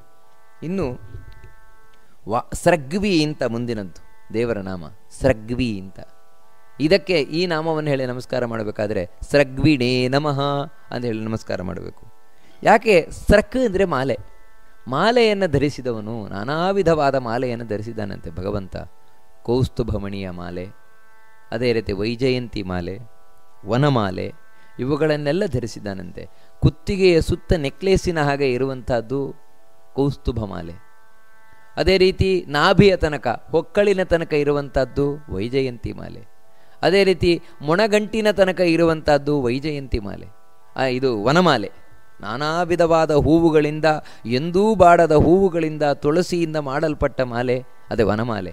ಈ ರೀತಿ ನಾನಾ ಮಾಲೆಗಳನ್ನು ಧರಿಸಿದ್ದಾನಂತೆ ಭಗವಂತ. ಯಾಕೋಸ್ಕರ ಅಂದರೆ ಭಕ್ತರಿಗೆ ಆನಂದ ಕೊಡಲಿಕ್ಕೋಸ್ಕರ, ಅವನಿಗೋಸ್ಕರ ಅಲ್ಲ. ತನ್ನ ದರ್ಶನದಿಂದ ಭಕ್ತರಿಗೆ ಆನಂದವನ್ನು ತಂದುಕೊಡಬೇಕು ಎನ್ನುವ ಉದ್ದೇಶದಿಂದಾಗಿ ಇಂಥ ಮಾಲೆಗಳನ್ನು ಧರಿಸಿದ್ದಾನೆ. ಮತ್ತು ಲಕ್ಷ್ಮಿಗೆ ಅವಕಾಶ ಮಾಡಿಕೊಡಲಿಕ್ಕೆ, ಬ್ರಹ್ಮದೇವರಿಗೆ ಅವಕಾಶ ಮಾಡಲಿಕ್ಕೆ ಕೊಡಲಿಕ್ಕೆ. ಯಾಕಂದರೆ ಕೌಸ್ತುಭಮಣಿ ಅಂತ ಹೇಳಿದ್ರೆ ಚತುರ್ಮುಖ ನೆಲೆಸಿರುವಂಥದ್ದು. ವನಮಾಲೆ, ವೈಜಯಂತಿ ಮಾಲೆ, ಲಕ್ಷ್ಮಿಯ ವಾಸಸ್ಥಾನ ಅವೆಲ್ಲವೂ ಕೂಡ. ಆ ರೀತಿ ಭಗವಂತ ಸ್ರಗ್ವಿ ಅಂತ ಕರೆಯಲ್ಪಡ್ತಾನೆ. ನಂತರ ವಾಚಸ್ಪತಿ ಮುಂದಿನದ್ದು. ಇಲ್ಲಿ ನಮಸ್ಕಾರ ಮಾಡಬೇಕಾದ್ರೆ ವಾಚಸ್ಪತಯೇ ನಮಃ ಅಂತ ಹೇಳಿದ್ರೆ ನಮಸ್ಕಾರ ಮಾಡಬೇಕು. ವಾಚ್ ಅಂತ ಹೇಳಿದ್ರೆ ಗೊತ್ತು, ವಾಕ್ ಅಂತ ಹೇಳಿದ್ರೆ ಮಾತು. ಆ ಎಲ್ಲ ಮಾತುಗಳೇನಿದೆ, ಮಾತುಗಳ ಒಡತಿ ಸರಸ್ವತಿ. ಅಂದರೆ ಒಳ್ಳೊಳ್ಳೆ ಮಾತುಗಳು. ನಮ್ಮ ಬಾಯಿಯಲ್ಲಿ ಬರುವಂತಹ ಒಳ್ಳೊಳ್ಳೆಯ ಮಾತುಗಳೇನಿದೆ, ಆ ಎಲ್ಲ ಮಾತುಗಳು ಸರಸ್ವತಿ ನಿಂತು ನುಡಿಸುವಳು. ಬ್ರಹ್ಮನ ಪತ್ನಿಯಾದ ಸರಸ್ವತಿ ದೇವಿ. ಅವಳಿಗೂ ಕೂಡ ಪತಿ ವಾಚಸ್ಪತಿ ಅಂದರೆ ಅವಳಿಗೂ ಒಡೆಯನಾಗಿರುವವನು. ಅಂದರೆ ಅವಳ ಮಾತನ್ನೂ ನಿಯಂತ್ರಿಸುವವನಿವನು. ಆ ಸರಸ್ವತಿ ಎಲ್ಲರ ಮಾತನ್ನು ನಿಯಂತ್ರಿಸಿದರೆ ಸರಸ್ವತಿಯ ಮಾತನ್ನು ನಿಯಂತ್ರಿಸುವವನಿವನೇ. ಅದಕ್ಕಾಗಿ ಇವನನ್ನು ವಾಚಸ್ಪತಿ ಅಂತ ಕರೀತಾರೆ ಭಗವಂತನನ್ನು. ಅಂದರೆ ಮಾತಿನ ಒಡತಿಯಾದವರಿಗೂ ಒಡತಿಯಾದವನು, ಒಡೆಯನಾಗಿರುವಂಥವನು ಭಗವಂತ. ಅದಕ್ಕೆ ವಾಚಸ್ಪತಿ. ಮುಂದಿನದ್ದು ಉದಾರಧೀಹಿ ಅಂತ ಭಗವಂತನ ಇನ್ನೊಂದು ನಾಮ. ಇಲ್ಲಿ ನಮಸ್ಕಾರ ಮಾಡಬೇಕಾದ್ರೆ ಉದಾರಧಿಯೇ ನಮಃ ಅಂತ ಹೇಳಿ ನಮಸ್ಕಾರವನ್ನು ಮಾಡಬೇಕಾದದ್ದು. ಭಗವಂತನ ಧೀ ಅಂದರೆ ಬುದ್ಧಿ. ಬುದ್ಧಿ ಯಾವ ರೀತಿ ಅಂತ ಹೇಳಿದ್ರೆ ಉದಾರ. ಉದಾರ ಅಂದರೆ ಅರ ಅಂದರೆ ದೋಷ. ಉದಾರ ಅಂದರೆ ಉದ್ಗತ ಅರ, ಯಾವುದೇ ದೋಷ ಇಲ್ಲದ ಬುದ್ಧಿ ದೇವರದ್ದು. ಅದಕ್ಕಾಗಿ ದೇವರ ಬುದ್ಧಿಯಲ್ಲಿ ಯಾವತ್ತೂ ಕೆಟ್ಟ ಚಿಂತನೆ, ಕೆಟ್ಟ ಆಲೋಚನೆ ಬರುವುದೇ ಇಲ್ಲ. ಇನ್ನೊಬ್ಬರನ್ನು ನಾಶ ಮಾಡಬೇಕು, ಇನ್ನೊಬ್ಬರನ್ನು ಹಾಳು ಮಾಡಬೇಕು, ಇನ್ನೊಬ್ಬರನ್ನು ಕೆಡಿಸಬೇಕು, ಇನ್ನೊಬ್ಬರನ್ನು ಈ ಅಂಥ ಭಾವನೆಗಳು ದೇವರ ಮನಸ್ಸಿನಲ್ಲಿ, ಬುದ್ಧಿಯಲ್ಲಿ ಬರುವುದೇ ಇಲ್ವಂತೆ ಯಾವತ್ತು. ಮತ್ತು ಆ ಭಗವಂತನ ಬುದ್ಧಿ ಅನ್ನುವುದೇನಿದೆ ವಿಶಾಲವಾದ ಬುದ್ಧಿ, ಅದು ಶುದ್ಧವಾದ ಬುದ್ಧಿ. ಅದಕ್ಕೆ ದೇವರು ಯಾವತ್ತೂ ಒಳ್ಳೆಯದೇ ಯೋಚನೆ ಮಾಡ್ತಾನೆ, ಒಳ್ಳೆಯ ನಿರ್ಧಾರವನ್ನೇ ತಗೊಳ್ತಾನೆ. ದೇವರು ಯಾವತ್ತೂ ಕೆಟ್ಟ ನಿರ್ಧಾರ ತಗೊಳ್ಳುವುದೇ ಇಲ್ಲ ಯಾರ ಬಗ್ಗೆಯೂ ಕೂಡ. ನಾವು ಮಾತ್ರ ತಪ್ಪು ತಿಳ್ಕೊಳ್ಳೋದೇವಷ್ಟೇ. ನೋಡಿದ್ರಾ ದೇವ್ರು ನಮಗೆ ಈ ರೀತಿ ಮಾಡಿಬಿಟ್ಟ, ದೇವ್ರು ನಮಗೆ ಈ ರೀತಿ ಮಾಡಿಬಿಟ್ಟ ಅಂತ. ದೇವರು ಯಾವತ್ತೂ ಕೆಟ್ಟದ್ದು ಮಾಡೋಲ್ಲ ಯಾರಿಗೂ. ಯಾಕಂದರೆ ಅವನು ಉದಾರವಾದ ಬುದ್ಧಿ ಉಳ್ಳವನು ದೇವರು. ಒಳ್ಳೆ ಅತ್ಯಂತ ಉದಾರವಾದ ಬುದ್ಧಿ ಉಳ್ಳವನು. ನಾವು ಉದಾರ ದಾನಿಗಳು ಅಂತ ಹೇಳ್ತೇವೆ. ಅಂತ ಹೇಳಿದರೆ ದೊಡ್ಡ ದಾನಿಗಳವರು ಅಂತ. ಆ ರೀತಿ ಭಗವಂತನ ದೊಡ್ಡ ಬುದ್ಧಿ ಅದು, ಅದರಲ್ಲಿ ಕೆಟ್ಟದ ಅಂಶವೇ ಇಲ್ಲ. ಅದಕ್ಕೆ ಅವನನ್ನು ಉದಾರದಿ ಅಂತ ಕರೀತಾರೆ ಭಗವಂತನನ್ನು. ಮುಂದಿನ ಶ್ಲೋಕ ಅಗ್ರಣೀರ್ಗ್ರಾಮಣೀ ಶ್ರೀಮಾನ್ ನ್ಯಾಯೋ ನೇತಾ ಸಮೀರಣಃ ಸಹಸ್ರಮೂರ್ಧಾ ವಿಶ್ವಾತ್ಮ ಸಹಸ್ರಾಕ್ಷ ಸಹಸ್ರಪಾತ್. ಇಲ್ಲಿ ಗಮನಿಸಬೇಕಾದ ಅಂಶಗಳೇನೆಂದರೆ ಅಗ್ರಣೀರ್ಗ್ರಾಮಣೀ, ಅಗ್ರನಿರ್ಗ್ರಾಮಣಿ ಈ ರೀತಿಯಲ್ಲ, ಅಗ್ರಣೀಹಿ ದೀರ್ಘ ಇದೆ ಅಲ್ಲಿ. ಅಗ್ರಣೀರ್ಗ್ರಾಮಣಿ ನೋಡಿ, ಅಲ್ಲಿಯೂ ಕೂಡ ದೀರ್ಘ ಇದೆ. ಅಗ್ರಣೀರ್ಗ್ರಾಮಣೀ ನೀಹಿ ಈ ರೀತಿ ಅಲ್ಲಿ 2 0 ಇದೆ. ಗ್ರಾಮಣಿ ಶ್ರೀಮಾನ್ ನ್ಯಾಯೋ ನೇತಾ, ನೇತಾ ದೀರ್ಘ ಇದೆ. ನ್ಯಾಯೋ ನೇತಾ ಸಮೀರಣ ಅಷ್ಟೇ ಅಲ್ಲ, ನ್ಯಾಯೋ ನೇತಾ ಸಮೀರಣ. ಮುಂದಿನದ್ದು ಸಹಸ್ರಮೂರ್ಧ, ಅಲ್ಲೂ ದೀರ್ಘ ಇದೆ, ಮಹಾಪ್ರಾಣ ಇದೆ. ಅಂದರೆ ವಿಷ್ಣು ಸಹಸ್ರನಾಮವನ್ನು ಹೇಳಬೇಕಾದ್ರೆ ಇವುಗಳನ್ನೆಲ್ಲ ಸರಿಯಾಗಿ ತಿಳಿದು ಹೇಳಿದರೆ ಮಾತ್ರ ಪುಣ್ಯವೇ ಹೊರತು ಇಲ್ಲದರೆ ಪಾಪವೇ ಬರ್ತದೆ. ಪುಸ್ತಕ ನೋಡಿ ನಾನು ಬಾಯಿಗೆ ಬಂದಾಗ ಹೇಳ್ತೇನೆ ಅಂದರೆ ಪಾಪ ಬರ್ತದೆ. ಅದಕ್ಕಾಗಿ ಇಷ್ಟು ನಾನು ಬಿಡಿಸಿ ಹೇಳ್ತಾ ಇರುವಂಥದ್ದು. ಸಹಸ್ರಮೂರ್ಧ ಅಂತ ದೀರ್ಘ ಇದೆ, ಮಹಾಪ್ರಾಣ ಇದೆ. ವಿಶ್ವಾತ್ಮ ಅದೂ ಕೂಡ ದೀರ್ಘ ಇದೆ. ಅದಕ್ಕೋಸ್ಕರ ಸಹಸ್ರಮೂರ್ಧ ವಿಶ್ವಾತ್ಮ, ಸಹಸ್ರಮೂರ್ಧ ವಿಶ್ವಾತ್ಮ ಇಷ್ಟೇ ಅಲ್ಲ, ಸಹಸ್ರಮೂರ್ಧ ವಿಶ್ವಾತ್ಮ ಸಹಸ್ರಾಕ್ಷ ಸಹಸ್ರಪಾತ್. ಇಷ್ಟು ಸ್ಪಷ್ಟವಾಗಿ ಉಚ್ಚಾರಣೆಯನ್ನು ಮಾಡಬೇಕು ಇದು ವಿಷ್ಣು ಸಹಸ್ರನಾಮವನ್ನು ಹೇಳಬೇಕಾದ್ರೆ. ಇಲ್ಲಿ ಅಗ್ರಣೀಹಿ, ಇಲ್ಲಿ ನಮಸ್ಕಾರ ಮಾಡಬೇಕಾದ್ರೆ ಅಗ್ರಣ್ಯೈ ನಮಃ ಅಂತ ದೇವರಿಗೆ ನಮಸ್ಕಾರ ಮಾಡಬೇಕಾದದ್ದು. ಅಂತೇಳಿದರೆ ಅಗ್ರ ಅಂದರೆ ಶ್ರೇಷ್ಠ, ಶ್ರೇಷ್ಠವಾದ ಸ್ಥಾನಕ್ಕೆ ಭಕ್ತರನ್ನು ಕೊಂಡೊಯ್ಯುವವನು ಭಗವಂತ ಅಂತ. ಅದಕ್ಕೆ ಯಾರು ಭಗವದ್ ಭಕ್ತರಿದ್ದಾರೆ ಅವರನ್ನು ಯಾವತ್ತೂ ಕೆಳಗಿನ ಸ್ಥಾನದಲ್ಲಿ ಇರುವುದಿಲ್ಲವಂತೆ ದೇವರು. ಎತ್ತರದ ಸ್ಥಾನದಲ್ಲಿ, ಶ್ರೇಷ್ಠವಾದ ಸ್ಥಾನದಲ್ಲಿ ತಾನಿಟ್ಟಿರ್ತಾನಂತೆ. ಅದಕ್ಕೆ ಅವನಿಗೆ ಅಗ್ರಣಿ ಅಂತ ಹೆಸರು ದೇವರಿಗೆ. ಮುಂದಿನದ್ದು ಗ್ರಾಮಣೀಹಿ ಅಂತ. ಈ ಗ್ರಾಮಣಿ ಅಂತ ಹೇಳಿದರೆ ನಮಸ್ಕಾರ ಮಾಡಬೇಕಾದ್ರೆ ಈ ನಾಮಕ್ಕೆ ಗ್ರಾಮಣ್ಯೈ ನಮಃ ಅಂತ ದೇವರಿಗೆ ನಮಸ್ಕಾರ ಮಾಡಬೇಕು. ಅಂದರೆ ಗ್ರಾಮ, ಗ್ರಾಮ ಅಂದರೆ ಗೊತ್ತು, ಹಳ್ಳಿ ಅಥವಾ ಒಂದು ಪಟ್ಟಣ ಯಾವುದಾದ್ರೂ ಇಟ್ಕೊಳ್ಳಿ. ಇಂತಹ ಒಂದು ಹಳ್ಳಿಯನ್ನಿರಬಹುದು, ಒಂದು ಪಟ್ಟಣವನ್ನಿರಬಹುದು, ಯಾರೋ ಒಬ್ಬ ಉದ್ಧಾರ ಮಾಡ್ತಾ ಇದ್ದಾನೆ. ಉದ್ಧಾರ ಮಾಡ್ತಾ ಇದ್ದಾನೆ ಅಂತ ಹೇಳಿದರೆ ಯಾವುದೋ ಡೆವಲಪ್ಮೆಂಟ್ ಅಂದರೆ ನಾವಿವತ್ತಿ ಅಂತ ತಿಳ್ಕೊಳ್ತೇವೆ, ಹೀಗಲ್ಲ. 4 ರಸ್ತೆಯನ್ನು ಕಟ್ಟಿಸಿದ, ಅಲ್ಲೊಂದು ಟ್ಯಾಂಕ್ ಹಾಕಿಸಿದ, ಈ ರೀತಿ ಅಂತಲ್ಲ. ಯಾವ ಒಬ್ಬ ಗ್ರಾಮಾಧಿಪತಿ ಅಥವಾ ಒಬ್ಬ ಜನನಾಯಕ ಧಾರ್ಮಿಕವಾಗಿ ಜನರನ್ನು ಉದ್ಧಾರ ಮಾಡ್ತಾ ಇದ್ದಾನೆ, ಧಾರ್ಮಿಕವಾಗಿ ಆಧ್ಯಾತ್ಮಿಕವಾಗಿ ಜನರನ್ಗೆ ತಾನು ಉದ್ಧಾರವನ್ನು ಮಾಡ್ತಾ ಇದ್ದಾನೆ, ಒಳ್ಳೆ ಮಾರ್ಗಕ್ಕೆ ತಗೊಂಬರ್ತಾ ಇದ್ದಾನೆ ಅಂತ ಹೇಳಿದರೆ ಖಂಡಿತವಾಗಿಯೂ ದೇವರು ಅವನೊಳಗೆ ಕೂತಿರ್ತಾನೆ. ಯಾವ ರೂಪದಿಂದ ಅಂದರೆ ಗ್ರಾಮಣೀಹಿ ಎನ್ನುವ ರೂಪದಿಂದಾಗಿ. ಗ್ರಾಮಣೀಹಿ ಎನ್ನುವ ಒಂದು ರೂಪದಿಂದಾಗಿ ಭಗವಂತ ಅವನೊಳಗೆ ಕೂತಾಗ ಅಂತಹ ವ್ಯಕ್ತಿಯಿಂದಾಗಿ ಇಡೀ ಊರಿನಲ್ಲಿ ದೈವ ಭಕ್ತಿ ಹೆಚ್ಚಾಗತ್ತೆ, ಧಾರ್ಮಿಕವಾದ ಭಕ್ತಿ ಹೆಚ್ಚಾಗುತ್ತೆ. ಆ ಊರಿನಲ್ಲಿರುವ ದೇವಸ್ಥಾನದಲ್ಲಿ ಬಹಳ ಚೆನ್ನಾಗಿ ಉತ್ಸವ ನಡೀತದೆ. ಚೆನ್ನಾಗಿ ಉತ್ಸವ ಅಂದರೆ ದೇವರಿಗೆ ಖುಷಿಯಾಗುವ ಹಾಗೆ ಉತ್ಸವ ನಡೀತದೆ. ಧಾರ್ಮಿಕವಾದ ಕಾರ್ಯಕ್ರಮ ಚೆನ್ನಾಗಿ ನಡೀತದೆ. ಆಧ್ಯಾತ್ಮಿಕವಾಗಿ ದೇವರ ಬಗ್ಗೆ ಚೆನ್ನಾಗಿ ತಿಳ್ಕೊಳ್ತಾರೆ ಅಲ್ಲಿರುವವರೆಲ್ಲ. ಯಾರಿದ್ರೆ ಅಂಥ ಒಬ್ಬ ಗ್ರಾಮಾಧಿಪತಿಯಿಂದಾಗಿ ಅವನೊಳಗೆ ದೇವರು ಕೂತಿರ್ತಾನೆ ಗ್ರಾಮಣಿಯಾಗಿ. ಈ ರೀತಿ ಗ್ರಾಮಣೀಯಿಂದ ಭಗವಂತನಿಗೆ ಹೆಸರು. ಇನ್ನೂ ಅನೇಕ ಅರ್ಥಗಳಿದ್ದಕ್ಕೆ. ಗ್ರಾಮ ಅಂದರೆ ಸಮೂಹ ಅಂತ. ಎಲ್ಲ ಜೀವ ಸಮೂಹವನ್ನು ಮುಂದೆ ತಗೊಂಡು ಹೋಗುವವನು ಭಗವಂತ. ಅಷ್ಟು ಮಾತ್ರ ಅಲ್ಲ, ಗ್ರಾಮಣಿ ಅಂತ ಹೇಳಿದ್ರೆ ಇನ್ನೂ ಒಂದು ಅರ್ಥ. ಗ್ರಾಮ ಅಂದರೆ ಸ್ವರಗ್ರಾಮ, ಸರಿಗಮ ಪದನಿ, ಈ ಸ್ವರಗಳೇನಿದೆ ಇವುಗಳ ಸಮೂಹ. ಈ ಸಪ್ತ ಸ್ವರಗಳನ್ನು ಮುಂದೆ ಕೊಂಡೊಯ್ಯುವವನು ಭಗವಂತ. ಅಂದರೆ ಒಬ್ಬ ಸಂಗೀತಗಾರ ಈ ಸಪ್ತಸ್ವರವನ್ನು ಸೇರಿಸಿಕೊಂಡು ಒಂದು ಪದ್ಯವನ್ನು ಹೇಳ್ತಾನೆ ಅಂದರೆ ಅವನೊಳಗೆ ಭಗವಂತ ಗ್ರಾಮಣಿಯಾಗಿ ಕೂತಿರ್ತಾನೆ. ಹಾಗಿದ್ದಾಗ ಮಾತ್ರ ಆ ಸ್ವರಗಳನ್ನು ಚೆನ್ನಾಗಿ ತಾನು ಬೇರೆ ಬೇರೆ ಗ್ರಾಮ ಅಂತ ಕರೀತಾರೆ, ಅಂದರೆ ಸಮೂಹ, ಅಲ್ಲಿ ತಾನು ಪೋಣಿಸಿಕೊಂಡು ಹೋಗ್ತಾನೆ. ಒಂದೊಂದು ಗ್ರಾಗಕ್ಕಾಗಬೇಕಾದ್ರೆ ಬೇರೆ ರೀತಿಯಿಂದ ಪೋಣಿಸಿಕೊಂಡು ಹೋಗ್ತಾನೆ. ಅದಕ್ಕೆ ಕಾರಣ ಭಗವಂತ ಈ ರೂಪದಿಂದ ಕೂತಿರುವುದು ಅಂತ ಹೇಳ್ತಾರೆ. ನಂತರ ಶ್ರೀಮಾನ್ ಅನ್ನುವುದು ಭಗವಂತನ ಮುಂದಿನ ರೂಪ. ಇಲ್ಲಿ ನಮಸ್ಕಾರ ಮಾಡಬೇಕಾದ್ರೆ ಶ್ರೀಮತೆ ನಮಃ ಅಂತ ದೇವರಿಗೆ ನಮಸ್ಕಾರ ಮಾಡಬೇಕು. ಯಾಕೆ ದೇವರಿಗೆ ಶ್ರೀಮಾನ್ ಅಂತ ಕರೀತಾರೆ ಅಂದರೆ ಶ್ರೀ ಅಂದರೆ ಸೌಂದರ್ಯ, ಕಾಂತಿ. ದೇವರು ಅತ್ಯಂತ ಚೆಲುವಿನ ಮೂರ್ತಿಯಂತೆ. ಸಾಕ್ಷಾನ್ ಮನ್ಮಥ ಮನ್ಮಥಃ ಅಂತ ಹೇಳಿದಾಗೆ ಚಂದದಲ್ಲಿ ಚಂದವಾಗಿರುವವನು ಮನ್ಮಥ ಅಂತ ಹೇಳ್ತಾರೆ. ಆ ಮನ್ಮಥನ ತಂದೆ ಇವನು. ಆದರೆ ಇವನ ಸೌಂದರ್ಯಕ್ಕೆ ಇನ್ನೇನು ಹೇಳುವಂಥದ್ದು. ಈ ರೀತಿ ಅತ್ಯಂತ ಚಲುವಿನ ಮೂರ್ತಿಯಂತೆ. ಅದಕ್ಕೆ ಅವನನ್ನು ಶ್ರೀಮಾನ್ ಅಂತ ಕರೀತಾರೆ. ಈಗಾಗಲೇ ಈ ರೂಪ ಬಂದಿದ್ದೆವು, ಹಿಂದೆ ಈ ಹೆಸರನ್ನು ನೋಡಿದ್ದೇವೆ. ಆದರೆ ಆ ರೂಪ ಬೇರೆ, ಹಿಂದೆ ಬಂದ ರೂಪ ಬೇರೆ, ಈ ರೂಪ ಬೇರೆ. ಅಂದರೆ ಒಂದೇ ಹೆಸರಿನ ಬೇರೆ ಬೇರೆ ರೂಪಗಳಿರ್ತದೆ ಭಗವಂತನದ್ದು, ಬೇರೆ ಬೇರೆ ಅರ್ಥದಲ್ಲಿರುವಂಥದ್ದು. ಮುಂದಿನದ್ದು ನ್ಯಾಯ ಅಂತ ಭಗವಂತನ ರೂಪ. ನ್ಯಾಯಾಯ ನಮಃ ಅಂತ ದೇವರಿಗೆ ನಮಸ್ಕಾರವನ್ನು ಮಾಡಬೇಕಾದದ್ದು. ಹಿಂದಿನದ್ದು ಶ್ರೀಮಾನ್ ಅನ್ನುವುದಕ್ಕೆ ಶ್ರೀಮತೇ ನಮಃ ಅಂತ ದೇವರಿಗೆ ನಮಸ್ಕಾರವನ್ನು ಮಾಡಬೇಕಾದದ್ದು. ನ್ಯಾಯ ಅಂತ ಭಗವಂತನನ್ನು ಯಾಕೆ ಕರೀತಾರೆ ಅಂತೇಳಿದರೆ, ನ್ಯಾಯವನ್ನು ಒದಗಿಸುವವನು ಅವನೇ ಅಂತ. ನಿಜವಾದ ನ್ಯಾಯ ಏನಿದೆ ಆ ನಿಜವಾದ ನ್ಯಾಯದಲ್ಲಿ ದೇವರು ಯಾವತ್ತೂ ನೆಲೆಸಿರುತ್ತಾನಂತೆ. ಅದಕ್ಕೆ ಅವನಿಗೆ ನ್ಯಾಯ ಅಂತ ಹೆಸರು ದೇವರಿಗೆ. ದೇವರಿರುವುದೇ ನ್ಯಾಯ. ಯಾವುದರಲ್ಲಿ ದೇವರು ಕೂತಿದ್ದಾನೆ ಅದು ನ್ಯಾಯ, ಯಾವುದರಲ್ಲಿ ದೇವರಿಲ್ಲ ಅದೇ ಅನ್ಯಾಯ. ಜಗತ್ತಿನಲ್ಲಿ ನ್ಯಾಯಗಳ ಲೆಕ್ಕಾಚಾರವೇ ಈ ರೀತಿ ಮಾಡುವಂಥದ್ದು. ಇನ್ನೂ ಒಂದು ಹೆಸರಲ್ಲಿ ಹೇಳ್ತಾರೆ ಭಗವಂತ ನೀ ಆಯ ಅಂತ. ಆಯ ಅಂದರೆ ಲಾಭ, ನೀ ಅಂದರೆ ನಿತರಾಮ್.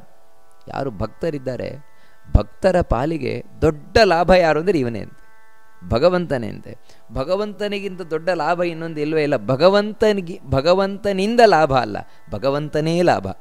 ಯಾವ ರೀತಿ ಅರ್ಜುನನಾಗಿ ದುರ್ಯೋಧನ ಕೃಷ್ಣನಿಂದ ಲಾಭ ಪಡೆದು ಹೋದ, ಇಡೀ ನಾರಾಯಣಿ ಸೈನ್ಯವನ್ನು ಯುದ್ಧಕ್ಕೋಸ್ಕರ ಕರ್ಕೊಂಡು ಹೋದ. ಆದರೆ ಅರ್ಜುನ ಕೃಷ್ಣನನ್ನೇ ಲಾಭವಾಗಿ ಪಡೆದ. ಕೃಷ್ಣ ನೀನಿದ್ರೆ ಸಾಕು ನನಗೆ, ಯಾಕಂದರೆ ನೀನೇ ನನಗೆ ಲಾಭ, ನೀನಿದ್ರೆ ಇನ್ನೆಲ್ಲ ಲಾಭಗಳು ತನ್ನಷ್ಟಕ್ಕೆ ಬಂದೇ ಬರ್ತದೆ ಅಂತ. ಆ ರೀತಿ ಭಗವಂತ ನೀ ಆಯಾ ನ್ಯಾಯ ಅಂದರೆ ಅವನೇ ದೊಡ್ಡ ಲಾಭವಾಗಿರುವವನು ಭಕ್ತರಿಗೆ. ಇನ್ನು ನೇತ ಅಂತ ಕರೀತಾರೆ ಭಗವಂತನನ್ನು. ಇಲ್ಲಿ ನಮಸ್ಕಾರ ಮಾಡಬೇಕಾದ್ರೆ ನೇತ್ರೇ ನಮಃ ಅಂತ ದೇವರಿಗೆ ನಮಸ್ಕಾರವನ್ನು ಮಾಡಬೇಕಾದದ್ದು. ಯಾರು ನೇತಾರರಿದ್ದಾರೆ, ನೇತಾರರು ಅಂತೇಳಿದರೆ ಮುಂದೆ ಕೊಂಡೊಯ್ಯುವಂಥವರು, ಧಾರ್ಮಿಕವಾಗಿ ಆಧ್ಯಾತ್ಮಿಕವಾಗಿ ಈ ಸಮಾಜವನ್ನು ಮುಂದೆ ಕೊಂಡೊಯ್ತಾ ಇರುವಂಥವರು, ಅವರನ್ನು ನೇತಾರರು ಅಂತ ಕರೀತಾರೆ. ಅಂತಹ ನೇತಾರರು ಯಾರು ಧಾರ್ಮಿಕವಾಗಿ ಜನರನ್ನು ನಿಜವಾದ ಮಾರ್ಗದಲ್ಲಿ ಕರ್ಕೊಂಡು ಹೋಗ್ತಾ ಇದ್ದಾರೆ, ಆಧ್ಯಾತ್ಮಿಕವಾಗಿ ಜನರನ್ನು ನಿಜವಾದ ಮಾರ್ಗದಲ್ಲಿ ಕರ್ಕೊಂಡು ಹೋಗ್ತಾ ಇದ್ದಾರೆ, ಅವರೊಳಗೆ ವಿಶೇಷವಾಗಿ ದೇವರು ಕೂತಿರ್ತಾನೆ. ಇದೇ ರೂಪದಿಂದ, ನೇತಾ ಎಂಬ ರೂಪದಿಂದ ಕೂತಿರ್ತಾನಂತೆ. ನಂತರ ಸಮೀರಣ ಅಂತ ಹೇಳೋದು ಮುಂದಿನ ಭಗವಂತನ ರೂಪ. ಸಮೀರಣಾಯ ನಮಃ ಅಂತ ನಮಸ್ಕಾರ ಮಾಡಬೇಕಾದದ್ದು. ಸಮೀರಣ ಅಂತ ಭಗವಂತನ ಯಾಕೆ ಕರೀತಾರೆ ಅಂತೇಳಿದರೆ, ಈರಣ ಅಂತೇಳಿದರೆ ಪ್ರೇರಣೆಯನ್ನು ಮಾಡುವುದು, ಎಲ್ಲರ ಒಳಗೆ ಕೂತು ಚೆನ್ನಾಗಿ ಪ್ರೇರಣೆ ಮಾಡುವವನು ದೇವರಂತೆ. ಅಂದರೆ ನಮ್ಮೊಳಗೆ ಏನು ಒಳ್ಳೊಳ್ಳೆ ಪ್ರೇರಣೆಗಳು ಬರ್ತಾ ಇದೆ, ಸ್ಫೂರ್ತಿ ಬರ್ತಾ ಇದೆ ನಮ್ಮೊಳಗೆ, ಆ ಒಳ್ಳೊಳ್ಳೆಯ ಸ್ಫೂರ್ತಿಗಳನ್ನೆಲ್ಲ ಕೊಡ್ತಾ ಇರುವವನು ದೇವರು ಒಳಗೆ ಕೂತು. ಅದಕ್ಕೆ ಅವನಿಗೆ ಸಮೀರಣ ಅಂತ ಹೆಸರು. ಅಥವಾ ಇನ್ನೊಂದು ಸಮೀರ ಅಂತ ಹೇಳಿದರೆ ವಾಯುದೇವರು. ಆ ವಾಯುದೇವನಿಗೂ ಕೂಡ ಪ್ರೇರಣೆ ಮಾಡುವವನು ಇವನೇ. ವಾಯುದೇವರು ಎಲ್ಲರನ್ನು ಮುಂದೆ ಕೊಂಡೊಯ್ದರೆ, ಅಂದರೆ ಉಸಿರಾಟವನ್ನು ಮಾಡಿಸುವ ಮೂಲಕ ನಮ್ಮನ್ನು ಇಡೀ ಜೀವನದಲ್ಲಿ ಮುಂದಕ್ಕೆ ಇವತ್ತಿನಿಂದ ನಾಳೆ, ನಾಡಿದ್ದಿಂದ ನಾಡಿದ್ದಿಗೆ ಕೊಂಡೊಯ್ಯುವವರೇ ಪ್ರಾಣದೇವರು. ಉಸಿರಾಟವನ್ನು ಮಾಡುವ ಮೂಲಕ ಆ ಪ್ರಾಣದೇವನ ಒಳಗೂ ಇದ್ದು ಪ್ರಾಣದೇವನ ಕೊಂಡೊಯ್ಯುವವನು ಇವನೇ. ಅದಕ್ಕೆ ಇವನಿಗೆ ಸಮೀರಣ ಅಂತ ಹೆಸರು ಭಗವಂತನಿಗೆ. ಇನ್ನು ವಿಶ್ವಾತ್ಮ ಅನ್ನುವುದು ಮುಂದಿನ ಭಗವಂತನ ನಾಮ. ಅದಕ್ಕೆ ನಮಸ್ಕಾರ ಮಾಡಬೇಕಾದ್ರೆ ವಿಶ್ವಾತ್ಮನೇ ನಮಃ ಅಂತ ದೇವರಿಗೆ ನಮಸ್ಕಾರವನ್ನು ಮಾಡಬೇಕು. ವಿಶ್ವ ಅಂದರೆ ಗೊತ್ತು, ಇಡೀ ಜಗತ್ತು. ಅದಕ್ಕೆ ಆತ್ಮ ಅಂದರೆ ಅಂತರ್ಯಾಮಿ, ಅಂದರೆ ಇಡೀ ವಿಶ್ವದ ಅಣು ರೇಣು ತೃಣ ಕಾಷ್ಟ ಪ್ರತಿಯೊಂದರ ಒಳಗೂ ಕೂತು ನಿಯಂತ್ರಣ ಮಾಡ್ತಾ ಇರುವವನು ಭಗವಂತ. ಅದಕ್ಕೆ ಅವನಿಗೆ ವಿಶ್ವಾತ್ಮ ಅಂತ ಕರೀತಾರೆ. ಮುಂದಿನದ್ದು ಇಲ್ಲಿ ಸಮೀರಣ ಆದಮೇಲೆ ಒಂದು ನಾಮ ಬಿಟ್ಟು ಹೋಯಿತು, ಸಹಸ್ರಮೂರ್ಧ ಅನ್ನುವಂಥದ್ದು. ಈ ಸಹಸ್ರಮೂರ್ಧ ಅನ್ನುವ ರೂಪಕ್ಕೆ ನಮಸ್ಕಾರ ಮಾಡಬೇಕಾದ್ರೆ ಸಹಸ್ರಮೂರ್ಧ್ನೇ ನಮಃ ಅಂತೇಳಿ ನಮಸ್ಕಾರವನ್ನು ಮಾಡಬೇಕಾದದ್ದು. ಅಂದರೆ ಸಾವಿರಾರು ತಲೆಗಳುಳ್ಳವನು ದೇವರು ಅಂತ. ಸಾವಿರಾರು ತಲೆಗಳುಳ್ಳವನು ಅಂದರೆ ನಾವು ವಿಶ್ವರೂಪದಲ್ಲಿ ನೋಡಿದ್ದೇವೆ, ಒಂದಲ್ಲ ಎರಡಲ್ಲ. ಸಹಸ್ರ ಶೀರ್ಷ ಪುರುಷ ಅಂದರೆ ಲೆಕ್ಕ ಇಲ್ಲದಷ್ಟು ತಲೆ ಉಳ್ಳವನು ದೇವರು. ಯಾಕಿದನ್ನು ಹೇಳ್ತಾರೆ ಅಂದರೆ ದೇವರು ನಿರಾಕಾರ ಅಲ್ಲ ಅಂತ. ಅನೇಕ ಮಂದಿ ಏನು ತಿಳ್ಕೊಂಡಿದ್ದಾರೆ ಅಂದರೆ ದೇವರಿಗೆ ಆಕಾರ ಇಲ್ಲ ಅಂತ. ದೇವರಿಗೆ ಆಕಾರ ಇಲ್ಲ, ದೇವರು ನಿರಾಕಾರ ಅಂತ. ಇದನ್ನು ವಿಷ್ಣು ಸಹಸ್ರನಾಮ ನಿರಾಕರಣೆ ಮಾಡ್ತಾ ಇದೆ. ಇಲ್ಲ, ದೇವರಿಗೆ ತಲೆ ಇದೆ, ಕೈ ಇದೆ, ಕಾಲಿದೆ, ಎಲ್ಲವೂ ಕೂಡ ಇದೆ. ಅದಕ್ಕೋಸ್ಕರ ಸಹಸ್ರಾಕ್ಷ ಅಂತ, ಎಣೆ ಇಲ್ಲದಷ್ಟು ತಲೆ ಇರುವವನು ಭಗವಂತ. ಅದು ಎಲ್ಲ ಕಡೆ ಯಾವ ರೀತಿ ಅಂದರೆ ಈ ಸಹಸ್ರಾಕ್ಷ ಅಂತ ಹೇಳಿದರೆ ರಾವಣನಾಗಿ 10 ತಲೆ 20 ತಲೆ ಆ ರೀತಿ ಸಾವಿರ ತಲೆ ಒಟ್ಟಿಗಿರುವುದು ಅಂತ ಅರ್ಥ ಅಲ್ಲ. ಮತ್ತೇನೆಂದರೆ ಎಲ್ಲ ಕಡೆಯೂ ಕೂಡ ತಾನು ತಲೆ ಉಳ್ಳವನು. ಅದಕ್ಕಾಗಿ ಅವನು ಸಹಸ್ರಮೂರ್ಧ ಭಗವಂತ. ಅಷ್ಟು ಮಾತ್ರ ಅಲ್ಲ, ಇನ್ನೊಂದೇನೆಂದರೆ 1000 ತಲೆ ಉಳ್ಳವನಂತ ಪ್ರಸಿದ್ಧನಾದವನು ಶೇಷ. ಆ ಶೇಷನಿಗೆ 1000 ತಲೆ ಕೊಟ್ಟವನು ಇವನೇ. ಅದಕ್ಕಾಗಿ ಇವನು ಸಹಸ್ರ ಮೂರ್ಧ, ಅಂದರೆ ಇವನಿಂದಾಗಿ ಶೇಷ 1000 ತಲೆ ಪಡೆದ. ಮುಂದಿನದ್ದು ವಿಶ್ವಾತ್ಮ ಅನ್ನುವುದನ್ನು ನಾವೀಗಾಗಲೇ ನೋಡಿದ್ವು, ಜಗತ್ತಿನ ಅಂತರ್ಯಾಮಿಯಾಗಿರುವವನು ಅಂತ. ಮುಂದಿನದ್ದು ಸಹಸ್ರಾಕ್ಷ. ನೋಡಿ, ಇದೆಲ್ಲ ವೇದದ ಪುರುಷ ಸೂಕ್ತ. ಸಹಸ್ರ ಶೀರ್ಷ ಪುರುಷ ಸಹಸ್ರಾಕ್ಷ ಸಹಸ್ರಪಾತ್ ಅಂತ ಹೇಳ್ತಾ ಇದೆ. ಅದನ್ನೇ ವಿಷ್ಣು ಸಹಸ್ರನಾಮ ಹೇಳ್ತದೆ. ಸಹಸ್ರಾಕ್ಷ ಎನ್ನುವುದು ಇನ್ನೊಂದು ದೇವರ ರೂಪ, ಅಂದರೆ 1000 ಕಣ್ಣುಗಳುಳ್ಳವನು ಅಂತ. ಇಲ್ಲಿ ನಮ್ಮ ಪ್ರಶ್ನೆ ಏನು ಬರ್ತದೆ ಅಂದರೆ, ಅಲ್ಲ ಹಿಂದೆ ಸಹಸ್ರ ಮೂರ್ಧ ಅಂತ ಹೇಳಿ ಆಯ್ತಲ್ವ, 1000 ತಲೆ ಇದೆ ಅಂತ ಹೇಳಿದ ಮೇಲೆ ತಲೆ ಇದ್ದವ್ರಿಗೆ ಎಲ್ರಿಗೂ ಗೊತ್ತು ತಲೆಯಲ್ಲೊಂದು ಕಣ್ಣಿದ್ದೇ ಇದೆ ಅಂತ. ಅಂದರೆ ಮುಖ ಇದೆ, ತಲೆ ಇದೆ ಅಂತ ಹೇಳಿದ್ರೆ ಅಲ್ಲೊಂದು ಕಣ್ಣು ಇದ್ದೇ ಇದೆ, 2 ಕಣ್ಣುಗಳಿದ್ದೇ ಇದೆ ಅಂತ. ಅದನ್ನು ಮತ್ತೆ ಪ್ರತ್ಯೇಕವಾಗಿ ಯಾಕೆ ಹೇಳಬೇಕಾದ ಅವಶ್ಯಕತೆ ಇದೆ ಅಂತ ಹೇಳಿದರೆ, ಹೌದು, ಮೊದಲು ಸಹಸ್ರ ಮೂರ್ಧ ಅಂತ ಹೇಳಿದ್ರಿಂದಾಗಿ ಭಗವಂತನಿಗೆ ನಮ್ಮ ಹಾಗೆಯೇ ಶರೀರ ಇದೆ. ಅಂದರೆ ನಮ್ಮ ಹಾಗೆ ಅಂತ ಹೇಳಿದರೆ ಈ ಪಾಂಚಭೌತಿಕ ಶರೀರ ಅಲ್ಲ ದೇವರದ್ದು, ಆದರೆ ಕಣ್ಣು, ಕೈ, ಕಾಲು, ಮೂಗು, ಬಾಯಿ ಎಲ್ಲ ಅವಯವಗಳಿಂದ ಕೂಡಿದಂತಹ ಪಾರ್ಟ್ಸ್, ಅದರಿಂದ ಸಮೇತವಾದ ದೇಹ ದೇವರಿಗಿದೆ, ನಿರಾಕಾರ ಅಲ್ಲ. ಅಥವಾ ದೇವರು ಅಂತ ಹೇಳಿದರೆ ಬರೀ ಒಂದು ಜ್ಯೋತಿಪುಂಜ, ಅಂದರೆ ಯಾವುದೇ ಅವಯವ ಇಲ್ಲದೇ ಇರುವಂತಹ ಒಂದು ಜ್ಯೋತಿಪುಂಜ, ಈ ರೀತಿಯೆಲ್ಲ ಏನೇನೋ ಕಲ್ಪನೆಗಳಿದೆ. ಆ ರೀತಿಯಲ್ಲ, ದೇವರಿಗೆ ಸ್ಪಷ್ಟವಾದ ಅವಯವಗಳಿದೆ, ಅಂಗಾಂಗಗಳಿದೆ. ಅದನ್ನು ತೋರಿಸಲಿಕ್ಕೆ ಸಹಸ್ರ ಮೂರ್ಧ ಅಂತ ಹೇಳಿದರೆ, ಮುಂದಿನದು ಸಹಸ್ರಾಕ್ಷ ಅಂತ ಹೇಳುವ ಮೂಲಕ ಇಲ್ಲಿ ಬರೀ ಕಣ್ಣು ಮಾತ್ರ ಹೇಳ್ತಾ ಇರುವುದಲ್ಲ, ಮತ್ತು ಆ 1000 ಕಣ್ಣುಗಳೊಟ್ಟಿಗೆ ದೇವರಿಗೆ ಎಲ್ಲ ಜ್ಞಾನೇಂದ್ರಿಯಗಳಿದೆ. ಅಂದರೆ 5 ಜ್ಞಾನೇಂದ್ರಿಯಗಳು: ಕಣ್ಣು, ಕಿವಿ, ಮೂಗು, ಬಾಯಿ ಹಾಗೂ ಚರ್ಮ. ಇದು ದೇವರಿಗಿದೆ. ಅದಕ್ಕಾಗಿ ದೇವರಿಗೆ ಅಯ್ಯೋ, ಯಾಕಂದರೆ ಅವನಿಗೆ ಕಣ್ಣು ನಿರಾಕಾರ ಆದರೆ ಜಗತ್ತನ್ನು ನೋಡುವುದು ಯಾಕೆ ಅವನು? ನಮ್ಮ ಮಾತು ಕೇಳಿಸ್ಕೊಳ್ಳುವುದು ಯಾಕೆ ದೇವರು? ಯಾಕಂದರೆ ನಿರಾಕಾರ ಅಲ್ವ ಅವನು, ಆಕಾರ ಬೇಲ್ವಲ್ಲ ಅವನಿಗೆ. ದೇವರ ಮಾತು ನಾವು ಕೇಳಿಸ್ಕೊಳ್ಳೋದು ಹೇಗೆ? ಅಂದರೆ ದೇವರಿಗೆ ನಮ್ಮನ್ನು ನೋಡಲಿಕ್ಕಾಗೋಲ್ಲ, ನಮಗೆ ದೇವರನ್ನು ನೋಡಲಿಕ್ಕಾಗೋಲ್ಲ, ದೇವರಿಗೆ ನಮ್ಮ ಹತ್ರ ಮಾತಾಡಲಿಕ್ಕಾಗೋಲ್ಲ, ನಮಗೆ ದೇವರ ಹತ್ರ ಮಾತಾಡಲಿಕ್ಕಾಗೋಲ್ಲ. ಇದು ದೊಡ್ಡ ಫಜೀತಿ ಆಗಿಬಿಡ್ತದೆ. ಅದಕ್ಕೋಸ್ಕರ ದೇವರು ನಿರಾಕಾರ ಅಲ್ಲ. ದೇವರಿಗೆ ನಮ್ಮ ಹಾಗೆ ಅವಯವ ಇದೆ, ದೇವರಿಗೆ ನಮ್ಮ ಹಾಗೆ ಜ್ಞಾನೇಂದ್ರಿಯ ಇದೆ. ಅಷ್ಟು ಮಾತ್ರ ಅಲ್ಲ, ಮುಂದಿನದು ಸಹಸ್ರಪಾತ್. ಇಲ್ಲಿ ನಮಸ್ಕಾರ ಮಾಡಬೇಕಾದ್ರೆ ದೇವರಿಗೆ ಸಹಸ್ರಪದೇ ನಮಃ ಅಂತ ನಾವು ನಮಸ್ಕಾರ ಮಾಡಬೇಕಾದದ್ದು. ಹಿಂದೆ ನಮಸ್ಕಾರ ಮಾಡಬೇಕಾದ್ರೆ ಸಹಸ್ರಾಕ್ಷಾಯ ನಮಃ ಅಂತ ನಮಸ್ಕಾರ ಮಾಡಬೇಕಾದದ್ದು. ಸಹಸ್ರಪದೇ ಅಂದರೆ 1000 ಕಾಲುಗಳುಳ್ಳವನು. ಇಲ್ಲಿ ಸಹಸ್ರ ಅಂದರೆ 1000 ಅಂತ ಅಷ್ಟೇ ಅಲ್ಲ, 1000 ಕಾಲುಗಳುಳ್ಳವನು ದೇವರು. ಅಲ್ಲ, ಇದ್ಯಾಕೆ ಮತ್ತೆ ಹೇಳಬೇಕು ಅಂತ ಹೇಳಿದ್ರೆ, ಇದು ಕರ್ಮೇಂದ್ರಿಯವನ್ನು ತಿಳಿಸ್ತಾ ಇರುವುದು. ದೇವರಿಗೆ 5 ಕರ್ಮೇಂದ್ರಿಯಗಳು: 2 ಕಾಲು, 2 ಕೈ, 1 ಬಾಯಿ ಹಾಗೂ ಪಾಯು ಉಪಸ್ಥ ಮಲಮೂತ್ರ ಇಂದ್ರಿಯಗಳು. ದೇವರಿಗೆ ಇದು ಇದೆ. ಈ 5 ಇಂದ್ರಿಯಗಳು ಇದೆ ಅಂದರೆ ಕರ್ಮೇಂದ್ರಿಯ ದೇವರಿಗಿದೆ, ಜ್ಞಾನೇಂದ್ರಿಯ ದೇವರಿಗಿದೆ, ನಮ್ಮ ಹಾಗೆ ಅವಯವಗಳಿದೆ ದೇವರಿಗೆ. ಅದರಿಂದಾಗಿ ದೇವರು ನಿರಾಕಾರ ಅಲ್ಲ. ಇವೆಲ್ಲ ಯಾಕಂದರೆ ಈ ರೂಪಗಳನ್ನು ನಾವು ಸ್ಮರಣೆ ಮಾಡ್ತಾ ಇದ್ದರೆ ಕಡೆವರೆಗೂ ದೇವರು ನಮ್ಮ ಕರ್ಮೇಂದ್ರಿಯಗಳನ್ನು ಗಟ್ಟಿ ಇಟ್ಟಿರ್ತಾನೆ, ಜ್ಞಾನೇಂದ್ರಿಯಗಳನ್ನು ಗಟ್ಟಿ ಇಟ್ಟಿರ್ತಾನೆ, ಎಲ್ಲ ಅವಯವಗಳನ್ನು ದಷ್ಟಪುಷ್ಟವಾಗಿ ಇಟ್ಟಿರ್ತಾನೆ, ಯಾವುದೇ ರೋಗಕ್ಕೆ ತುತ್ತಾಗದ ಹಾಗೆ ನೋಡ್ಕೊಳ್ತಾನೆ.